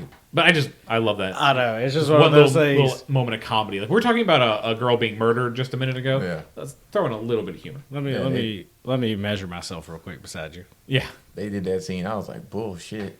Well, they roll up to Dixie's house, and there's these 4 little kids outside with chalk. Yeah. And they're like, are you going to bust Dixie? You're going to bust Dixie. I'm like, oh, we're just going to have some breakfast. And as they're walking up to Dixie's house, it just fucking explodes. And then the one kid's like, I wonder if Dixie was home. Yeah, and they just climb on top of Roger's car. Yeah. What the hell with these damn kids, man? What do they know about busting Dixie? I don't know. So, Like, hey, these cop, children are you need... here to bust Dixie? Like, what the fuck? Isn't it wild, like the kids in movies that know everything? I would have definitely stopped and be like, kid, what the fuck? What do you know about busting Dixie? If I was that friend's kid, if I was that kid's friend, I'd have been like, you shut the fuck up right Do now. you know what Dixie's been doing that I should have been here busting her previously? They're finally here to bust Dixie. God damn, she's been doing criminal shit forever. That's usually her cue how to get They away. may have been imps and not actually kids. Oh my gosh. They may have actually been some kind of supernatural They were imps. small people. They were small people. So the house explodes. We get a nice homophobic slur from Mel Gibson here as Danny Glover's trying to put the fire out on him. Oh, yeah. Right? Because Riggs' jacket is literally on fire, and Murtaugh's basically doing the stop, drop, and roll thing on top of him, trying to put him out. Yeah. When the fire department shows up, they wheel out Dixie's body in a body bag. And She's the kids, crispy. the kids are still on the street. Yeah. They got him on the fire truck. They're trying to get information out of him.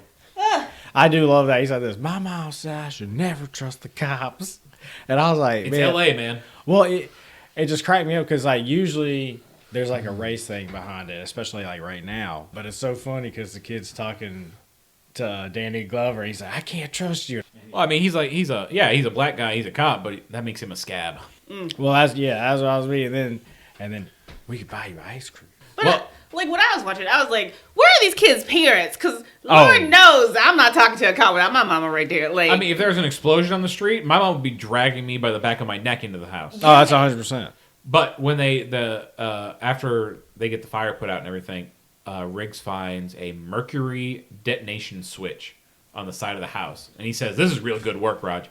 This is like the stuff that mercenaries used, special forces used. Sorry, during the war." Like this isn't something you just run upon. No. And there's an officer who is talking to little boys, and he mentions that they saw something. One of them saw something, and it's the little boy with the 3D glasses on his head that are taped around the back to keep them from falling off. Yeah. And like, what's your name? And they're like, no, don't tell him your name. Don't tell him your name, Alfred.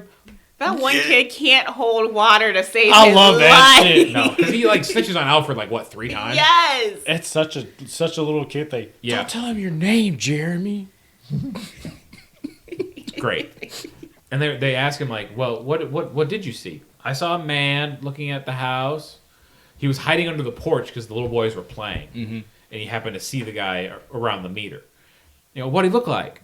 You know, Oh, and then he was like white guy. He was like, what kind of hair did he have? Was it brown? Was it black? Was it blonde? What was funny is they're like, "Yeah, go get some crayons. Let him draw the picture." I'm like, y'all really gonna look at a picture of a 6-year-old and be like, "This is gonna be able to get us to bust this guy." It's a regular Van Gogh we got here. But he mentions it was a blonde man, and he said he was painted. yeah, Which but this is like a very, which I don't know, this kid's dumb or what. This cracked me up because like with his jacket being burned and then his other shirt, so Mel Gibson Riggs walks beside Danny Glover, Murtaugh. Isn't this?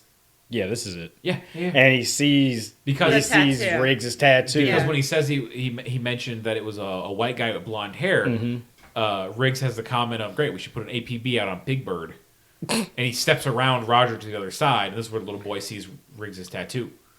Yep. He's like, "It's that one. I remember it specifically." Even had a knife in it, and the tattoo has a big-ass knife going through a skull. You sure about that? That very tattoo? I saw it good. And they walk away and goes, Roger, that's a special forces tattoo. He's like, this is some deeper shit than what we thought. Well, Riggs, looks like you were right. Fuck, I hate when you're right. And they go back to Michael Hunsaker, who's having, looks like a funeral service For the daughter, yeah. for the daughter. Which he's not at the funeral. He's not, but there's also no coffin. That's why Mm. I said that kind of questioningly. There's the chairs, and he's wearing black. Maybe it's like the wake. I mean, it could be. And this is where we finally get... Or the remembrance. This is where he drops he spills the beans that back in the war, they started transporting drugs home, and they formed like their own little organization called Shadow Company, who were a bunch of mercenaries, and all they did was handle drugs. And they used Hunsaker's bank as a front. And now you wonder why somebody wants everybody dead. They also, this is why Hunsaker tried to get in touch with Murtaugh a few days ago, because he was going to blow the whistle on the whole thing. And when the bad guys caught wind of it, they killed his daughter. And they can't kill him because why are you going to kill the owner of the bank you're laundering through? They need him. But they changed their mind almost immediately because Mr. Joshua shows up in a helicopter and just shoots this motherfucker through the chest. This man that's is fair. brilliant, though. Like, the skill it takes. He's flying this helicopter, shooting the gun. He's riding in aiming. the back of the helicopter. Oh, okay, He's not never piloting. mind. He's I in was the like, back. amazing. Could you imagine? He'd be like the You got the throttle? You're like this. No, bitch, I got you. He'd be like the T-1000 from Terminator 2. He's got a third arm flying the helicopter, shooting a gun. He sure does have a third arm. I was like, amazing skills. And Riggs starts taking shots at him, can't hit him. Not Riggs. Yeah. Riggs could always hit a Oh, target. sorry. So Murtaugh crawls over to this man that saved his life and tells him, "You got off easy, you son of a bitch." Yeah. It's like, damn, dude. I kid you not, It's though. not. I kid you not, though. I'm there for it. Like, that's because he's like. I mean, the worst thing he did, he's got his own daughter killed from working with these guys. But also, like, I feel bad for that other daughter. Yeah, because he mentioned he has another kid. That's why he Yep. doesn't want to give all the details away. Yeah, so I was Exactly. like, damn, she lost her sister, like, Monday and her dad on Thursday. Like, fuck. That's rough. Yeah. Until you find out how piece of a shit your dad was. Right. Right. That's not how you want to find out. No. After both he and your sister are murdered. But Mr. Joshua calls General McAllister and tells him Hunsaker is dead, but there's another problem. He spoke to the police. They don't know what he told the police, though, so they got to try to get their hands on the cops. The next thing we see is Riggs is walking down the street. He's got I this love bright, this line. yeah, he's got this bright yellow jacket on, or orange jacket on, and he walks up to this girl on the corner. He's like, "Hey, you seen this girl before? She worked in your stable." He says, "What's a nice Irish girl like you doing on the streets?" Oh yeah, it's like an Asian lady. Yeah. It's a nice Irish girl like you doing on the streets. There's another deleted scene, I believe, from this movie. I think it's this one where he picks up a prostitute. Wait a second. And I think it's this movie. I don't think it's the second one. No, But- I know what you're talking. I've heard something about it when I was watching another thing. So he picks up a prostitute. He's like, "How old are you?" And she goes, "How old do you want me to be?" Oh God, it's already a And weird. basically, all he's doing is he's gonna pay her a couple $100 to literally just go home and watch TV with him. Yeah, Because he's lonely. because he's lonely. But Riggs is talking to her, and Mr. Joshua rolls up in a car and blasts him in the chest with a shotgun through a store window. They got the worst windows in the city. Well, I mean, you just have like a 180-pound man thrown through it. The worst windows in the city. Okay. Murtaugh comes running in, pulls his shirt open. He's like, "Oh, good boy, you wore your bulletproof vest."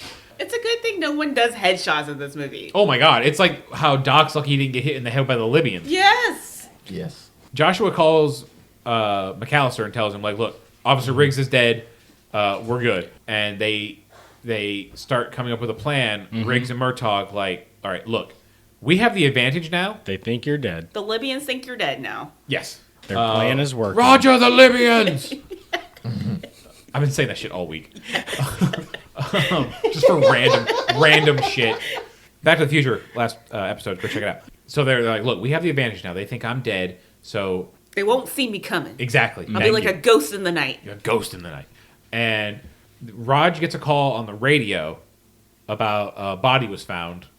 And they're like, "Well, we thought we should call you because it's near your house." He goes, "Yeah, it's probably some blonde kid with big dimples." And the radio responder's like, "How'd you know that, Sarge?" Oh, shit. They know where I live. Get in the car. This is where they kidnapped his daughter, Rianne is now a hostage, and she has no kind of. Rianne's the worst. Well, she's the best hostage. What's the expression? Spatial awareness. No. Self-preservation. Self-preservation. But they go to the house, and there's a note saying they have his daughter. She wants Riggs to save her.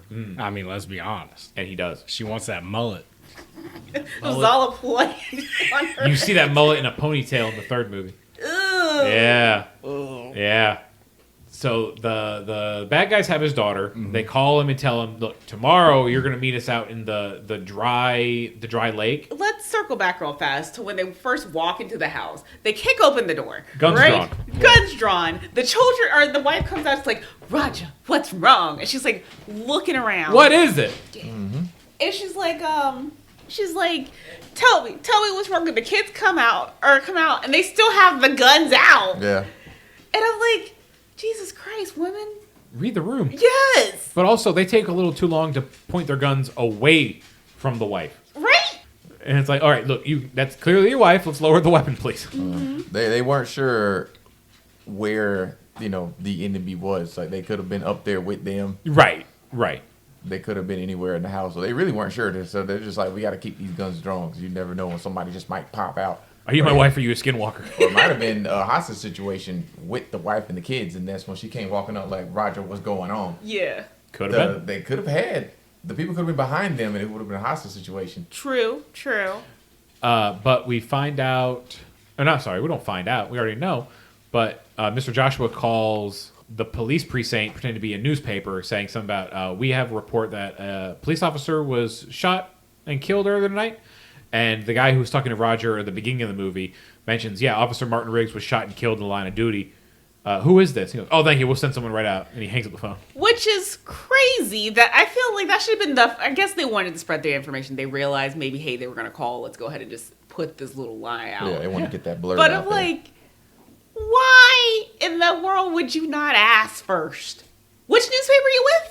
Well, he says when he first picks up the phone. Oh, okay. Yeah, when he first picked up the phone, he identified himself as a reporter for a newspaper. Okay. He didn't give a name for himself. Gotcha. But it's that Mr. Joshua, was an officer killed tonight? I thought they were going to run with that Riggs being killed for a little longer than they did. Right? Like I thought that was going to be the reveal at the end. Yeah, I thought that was going to be the twist that kind of saved everything. It's like, oh shit, we're going to try and play this like, now we know Riggs is dead, so we're going to basically, all our cards are on the table. They do whatever they have to do. Boom, Riggs comes out. Oh shit, he's not dead. Then the, good guys win. That's how I thought it was going to play out. You and me both. So you thought it would be more of not just making the bad guys think they're dead, but also making the audience think he was dead. Well, no, not thinking, because they immediately were just like, hey, we're going to play this like, you're dead. Oh, okay. I'm sorry. Yeah, no, I thought they were going just to try drag it out a little. The ruse over the bad guys. I thought they were going to hold that rules over the bad guys, but that they did away with that immediately. Yeah, and I'm just like, what the fuck? Where are they going with this? Like, Riggs takes a couple of guys out, but immediately they realize, oh, it's Riggs, and they catch him. Yeah. Riggs and Murtaugh have that conversation of, look, you know that as soon as they get you, they're going to kill your daughter. He says, yeah. Martin tells him, like, we're going to do this my way. Things are going to get bloody. You don't shoot them in the leg. You shoot to put them down. Exactly. We can't fuck around with this, Roger. And if anything, it's Rianne who's fucking around with this, because, good God. She is not good at escaping. It's infuriating when she was trying to escape. Bring it back up when they're shooting people, nobody going for headshots. I'm pretty sure that's just like a general training thing. You're not supposed to be going out there going for headshots. Because if you miss, then, you miss. There's not really anything else to hit. But if you're aiming here and you miss by this much, you're going to hit over here. And if you miss by this much, you're going to hit here. Jeremy's pointing at his chest. That's why they're aiming for the center, because if you miss the center, then you're going to hit somewhere else on the body. So you just got a bigger target. Yeah, but if you're aiming for the head and you miss anywhere in this general area, you can hit somebody else. You completely missed the shot, and you probably, like you said, you probably hit somebody else. But I guess that's the difference between, like general training and special forces training, which Riggs is, apparently if he shoots wherever the hell he's aiming, he's hitting. Yeah. That's 100%. But that's the difference between him and Murtaugh. Except what was it? Which one did he miss? The shot he took? He tried to shoot Mr. Joshua, but I think someone got in the way. Was it I might Rand's have been. dumbass? No, I might have been thinking of something else. Never mind. But so they Roger and Riggs are riding out in the station wagon. Riggs gets out. He takes off running through the desert with his big sniper rifle. They're trying to maintain their level of stealth with thinking Riggs is dead. When they get to the meet, the bad guys have a little convoy. They got about 4 vehicles In a helicopter. and a helicopter. One of them's a limousine too, Yeah. which is where Mr. Joshua's riding. They basically are like, look, we just want you. So if you come over here, we're gonna let the girl go. And he's like, Nice. yeah, that's fucking bullshit. Show me my daughter is alive, and you let her go, then I'll go with you. And See, there's this at little least- German guy. He's like, At no least deal. he's got that logic. Yeah. They let her out of the car, though. They let him see her. Joshua looks like he's about to go to a tennis match with this sweater on, with this deep V cutout around the neck. They tell him, like, look, we're not going to let her go. Just you come with us. And he pulls a grenade out of his pocket. Oh, man. And he says, look, it's my daughter. If she's going to die, she's going to die my way. She's going to die with me. You know, he's bluffing. He wouldn't risk hurting his daughter. And Joshua walks up. He goes, look at the hardware. Look at the firepower. You're outmatched here. Grenade. He's got a grenade. It's grenade. But I love he's like, we all going to die. And it's like, grenades aren't... Come It's on, shrap- man. Yeah, it's you're really going to get a shrapnel. couple of them. But grenades don't have these big fiery explosions like we see in most movies. It's that shrapnel that's going to get you. Yeah. But he throws Joshua pulls out a gun and actually shoots Murtaugh in the shoulder, to which he throws the grenade. It's a dud, a little smoke grenade. So they start shooting up his station wagon, and Riggs starts taking shots at the mercenaries. He kills a couple of them. He's got a very clear shot of Mr. Joshua. Before Riggs is caught, Mr. Joshua realizes that, Riggs is still alive. So he calls McAllister, and I think he tells General McAllister, Riggs is out there somewhere taking shots at us, which is, I think, how McAllister catches him. And then in this whole situation, Rand's dumbass is just standing there, and Murtaugh's like, ring in! Get in the car! Get in the fucking car! Like, just be aware of what's fucking happening. Like, try Please. to leave, ma'am! Because I think that was like the first guy Riggs shot was the limo driver. Yeah. And she takes off in the limousine. The off-road limo, pretty Yeah. much. Like, what are you doing? No evasive maneuvering when she's driving off. None. Just stop and let the helicopter fly over you. They'll have to circle back, and then you keep going. But Joshua tells the helicopter guys to go get the girl, and they basically just push the limousine into a pile of dirt, and it stops. It's like caught on the bottom, but she doesn't try to get it unstuck. She gets out, and she literally just falls over, and she lets them catch her. Yeah.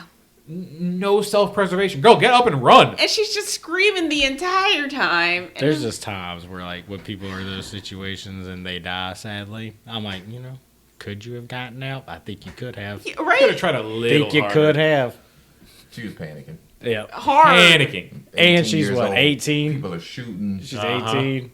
So now all 3 of them are captured. Mm-hmm. Riggs tells McAllister, like, he knows who he is. He's like, I ran into some of you Shadow Company pussies back in Saigon, back in, like, he says, like, 69. And he goes, it's gonna be a real shame when I bust you. Dude, he handles it too. Even Talking shit the whole being time. like chained up. Yeah. I'll tell you right now, he still handles it. They would have fucked me up just from that water being cold. I'd have died. You and me Oh. I both. would have went ahead and died without even them having to shock me. They would have just had to put cold water on me, and I'd have just died. I'm wet outside in December. Yeah, go ahead. I'm down. I'll tell you everything you need to know. I'd be craving that cold water. As soon as that cold water hit me, I'd be like, "Oh hell no! What y'all want to know?" You just reminded me of a Richard Pryor joke about, people won't snitch on you, but you put them in a pair of shoes that are one size too small, they'll tell you everything you want to know. It's the most pain. Who y'all looking for again? I got you. Yeah, so basically, they have Riggs tied up with rope. He's hanging from a hook by his wrists with water running on him, and they haven't killed him or Murtaugh yet because they don't know what the police know. Mm-hmm. So they don't want to go to it out. Would you say they rigged Riggs up? They the door's right there. You can see yourself out. It's appropriate, dad film, dad jokes. That is She's got. I make the dad jokes. he got rigged up. She boos the dad jokes. Did not wrong. So they have him hanging there, and their thing is like, look, we have a shipment coming in a couple days of product. And he goes, why don't you guys just call it heroin? He goes, fine, the heroin. And we don't want any surprises. So we need to know what Hunsaker told you and what you might have told your other police friends. And he's like, oh, we're going to be here a long night because I don't know shit. He goes, well, this is Mr. Endo. He's like, Endo, say hi. Yeah. Endo is played by a gentleman named Al Leong. I only know him from this, and he's one of the criminals from Die Hard. So Endo, he tells him that Endo has forgotten more about pain than you could ever know. And he's got these two sponges connected to jumper cables, which are connected to a car battery. Oh, yeah. He starts zapping Mel Gibson, and Gibson's letting out these screams. Oh, yeah. Like, I mean, Guttural. Mel Gibson knows how to scream. But it's great little detail when he's swinging around with this water on him from the hook.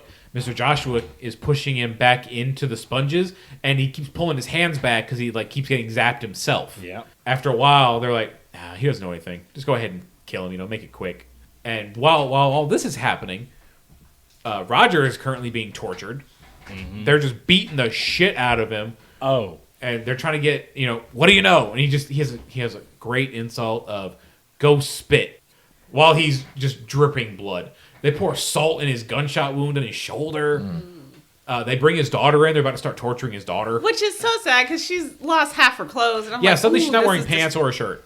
She's like in her underwear and a nightie. Amongst those criminals, I'm sure at least half of them were, perverts. Yeah. Oh, I was like, oh no, Rianne. Yeah. Being in Therapy. Being in the Unsavory shit was shadow. about to happen.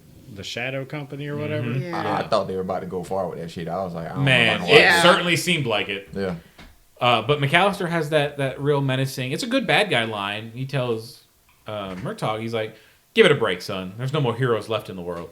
And in this exact moment, The hero rises. yeah, because Mel Gibson manages to break Endo's neck by getting his legs wrapped around his head, kills him, gets free, uses the guy's body. That's the best part. He carries him in and then opens the door and then just throws him on another guy. Gets that guy's gun, starts killing people. Joshua and McAllister get out. Gibson has that joke of, what did the one shepherd say to the other shepherd? Let's get the flock out of here. They bust through the club. Mm-hmm. It's the same club where Joshua got his arm roasted at the beginning of the movie. Mm-hmm. They're killing goons along the way. No bystanders get shot. They make it out onto the street. Joshua is running down the street with a fucking automatic rifle, and he steals some lady's car. Which, good on this one lady, because the guy's holding a whole ass assault rifle. And she's like, give me back my car. She's like hanging on to the car. And Joshua's Sir, give it back. Get out of here, you bitch. All the other movies, they're like this, oh my God, sir, please take it. She's Right? like this, nah, bitch, She's I bought this. This is my car. This ain't cost way more than that gun. Give it back. But Riggs is chasing after him on foot, and he's shooting him. He shoots up the car. And Joshua... With this little weird run. Oh, he's just booking it. But Fully it's funny, upright, gun up. because when Joshua steals another car, he's like, mind if I test drive your Audi? And he steals another guy's car. He manages to get away. And while Riggs was chasing after Joshua, Murtaugh takes care of General McAllister. McAllister's trying to leave. He's leaving out through the back of the club. And Glover does his little head tilt, and he shoots the driver one shot. Causes the car to crash. Car is full of drugs, guns, and grenades, which sounds like an amazing evening. Yeah. Tell me it doesn't. And the car crashes, it gets hit by a bus, flips the car over, lights on fire, And just. and McAllister's stuck under his seat, and he's like reaching for the grenades, and he's like, and then boom, car blows up. Shocking. Great way to kill the lead bad guy. Shocking. Everything's so explodable back in the 80s. It's because everything is made of paper and cardboard. That's true. That's absolutely true. Murtaugh and Riggs meet back up. They also passed Rianne off to a patrolman. Just random cop. Yeah. Like, hey, make sure she gets somewhere safe. Just get her away from this. She can't. He's like, I am a cop. No credentials, but believe me. No. He said, I'm going to reach into my pocket. It's like, sir, do you know about the LAPD in the 80s and 90s? I mean, he got shot. He already got the gun. Yeah, Right? That's it. Black guy with a gun. I'm going to shoot him. LAPD training.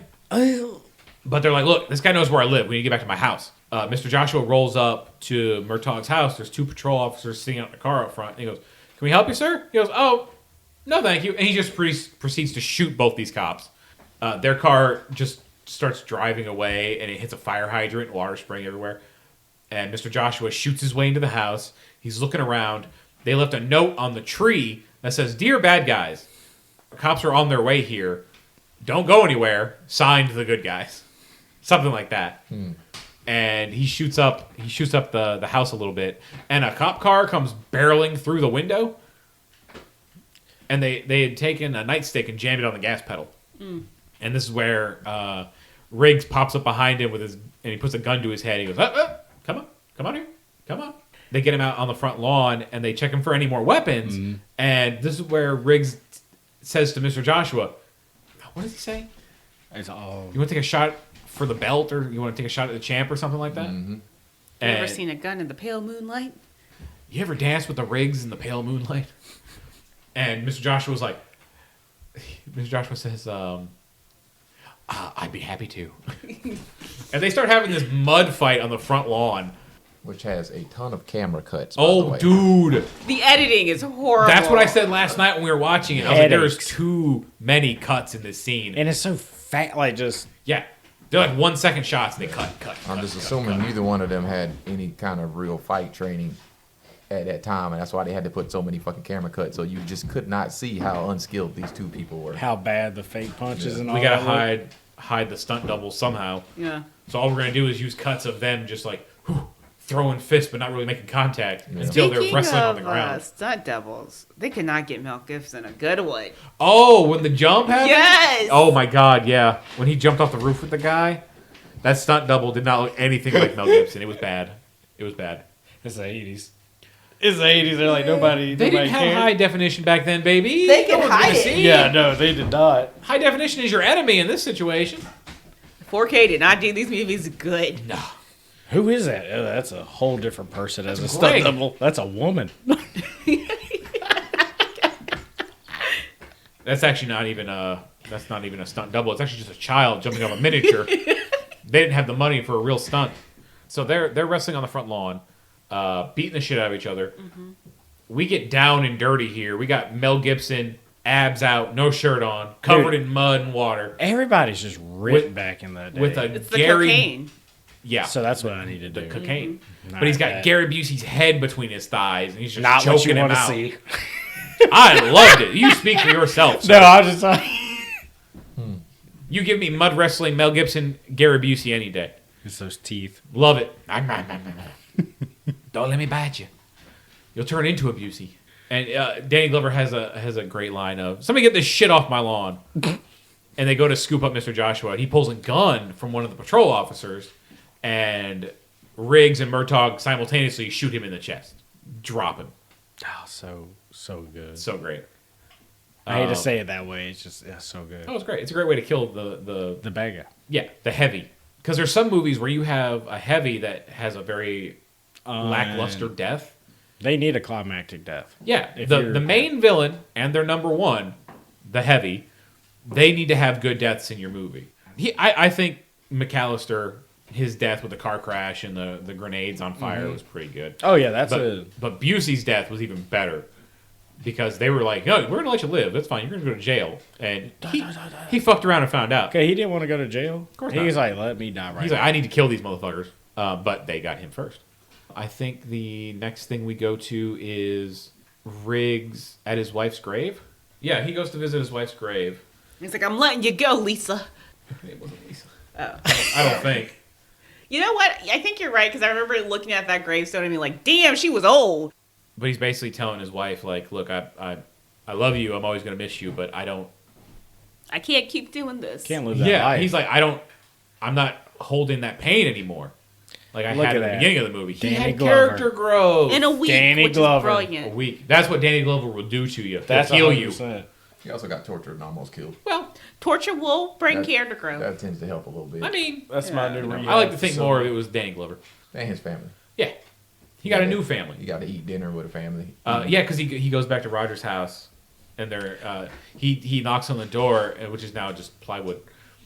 This is a good moment with Rianne, because he tells Rianne, "Hey, give this to your dad for me," and she's like, "It's a bullet." Yeah, he'll know what it means. And Roger comes out. And he goes, "Hey man, you're not gonna make me go in there and eat this Christmas dinner by myself. You gotta come in here. You gotta suffer with me." Yeah, you gotta suffer with me. Come on, man. We both know she can't cook. You gonna come eat this garbage? Yeah, You got to. We don't need leftovers. yeah. They go inside. Riggs brings his dog in and it starts chasing Burbank the cat, which is Martin's cat, around the house. Didn't even ask. Roger's Just kept cat. the door of the vehicle open. No, he did ask. He asked.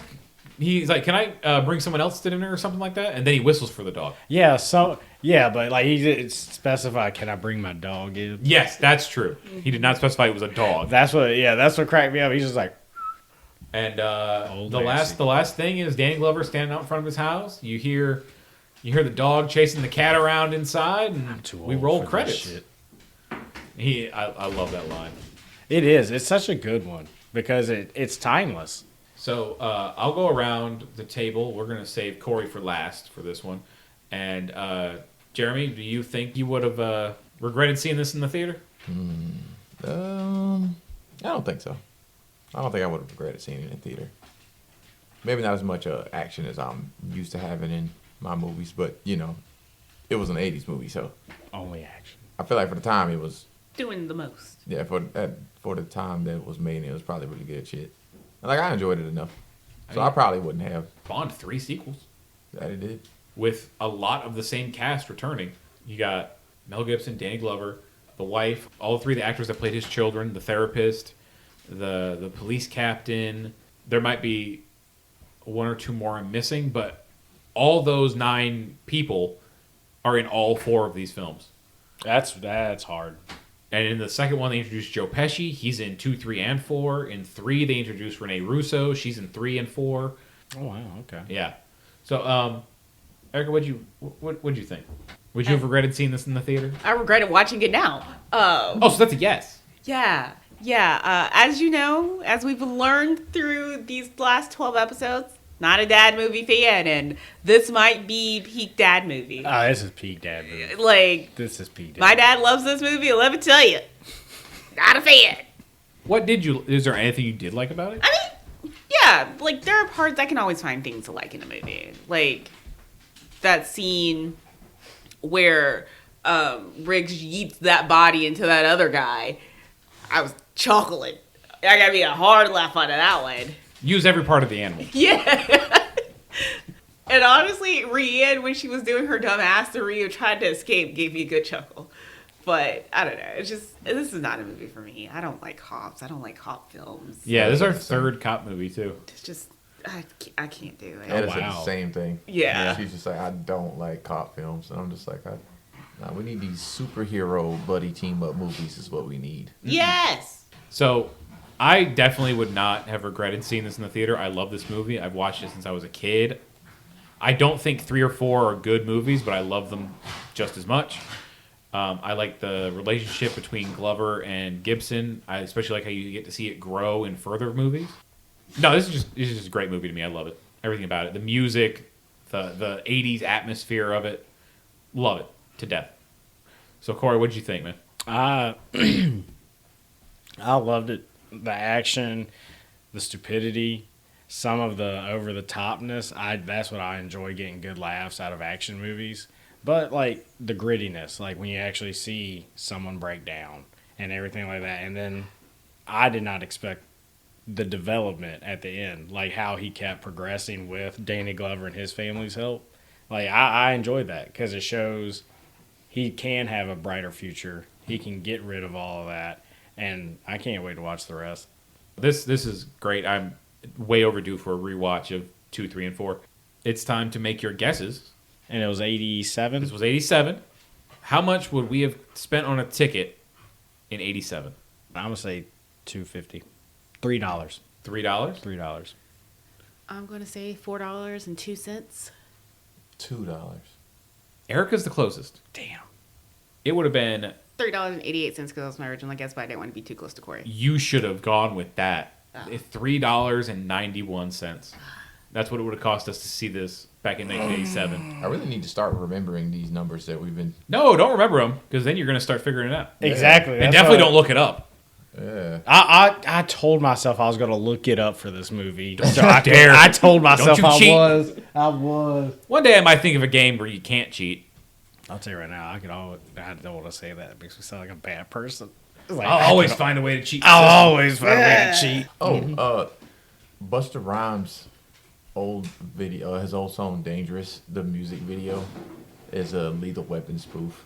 Is it really? Yeah. What did you say? And you said who? Dangerous, the song. I'm going to look that up. It's the lead because I think I remember. I think he had like the little riff from the movie. I think it was at the beginning. And Busta Rhymes is Mel Gibson's character. It's so bad. No. It's so bad. And the other guy, Busta Rhymes' partner that he's always rapping with and shit like that. I think he was Gary Busey's character. It's one of my favorite. I'm gonna look that up. It's one of my favorite music videos by him because no. it's just so stupid. Cause like all his early music videos are just so fucking just wacky and zany and shit. But I remember when I was watching when I first started watching it last night and I heard the riff, I was like, wasn't that the same? That copied Busta Rhymes. Yeah, well, I knew that he got it from them, but I was just like, is this where he got the damn idea for this from? So that's been our talk on Lethal Weapon. As you can tell, 3 of us enjoyed the film, one not so much. Our next movie I don't in know 2 why you weeks. had to call me out like that. Because I love you. Yeah. In 2 weeks, we'll be talking about The Nice Guys, That's such a good which has movie. something to do with this movie because it was directed by the guy who wrote this film, Shane Black. This is your pick, right? This is my pick. Nice, fine. This is my first pick in about 10 episodes. Everything else has been you guys. Cow. My other 3 movies were all at the end. I put all of our movies in a random generator, so it threw them in some random order, and all mine got put at the end. So in 2 weeks, join us as we talk about Shane Black's The Nice Guys. I'm really looking forward to it. We've been getting to the theater. I'm Adam. I'm Erica. I'm Corey. I'm Jeremy. Thanks for listening.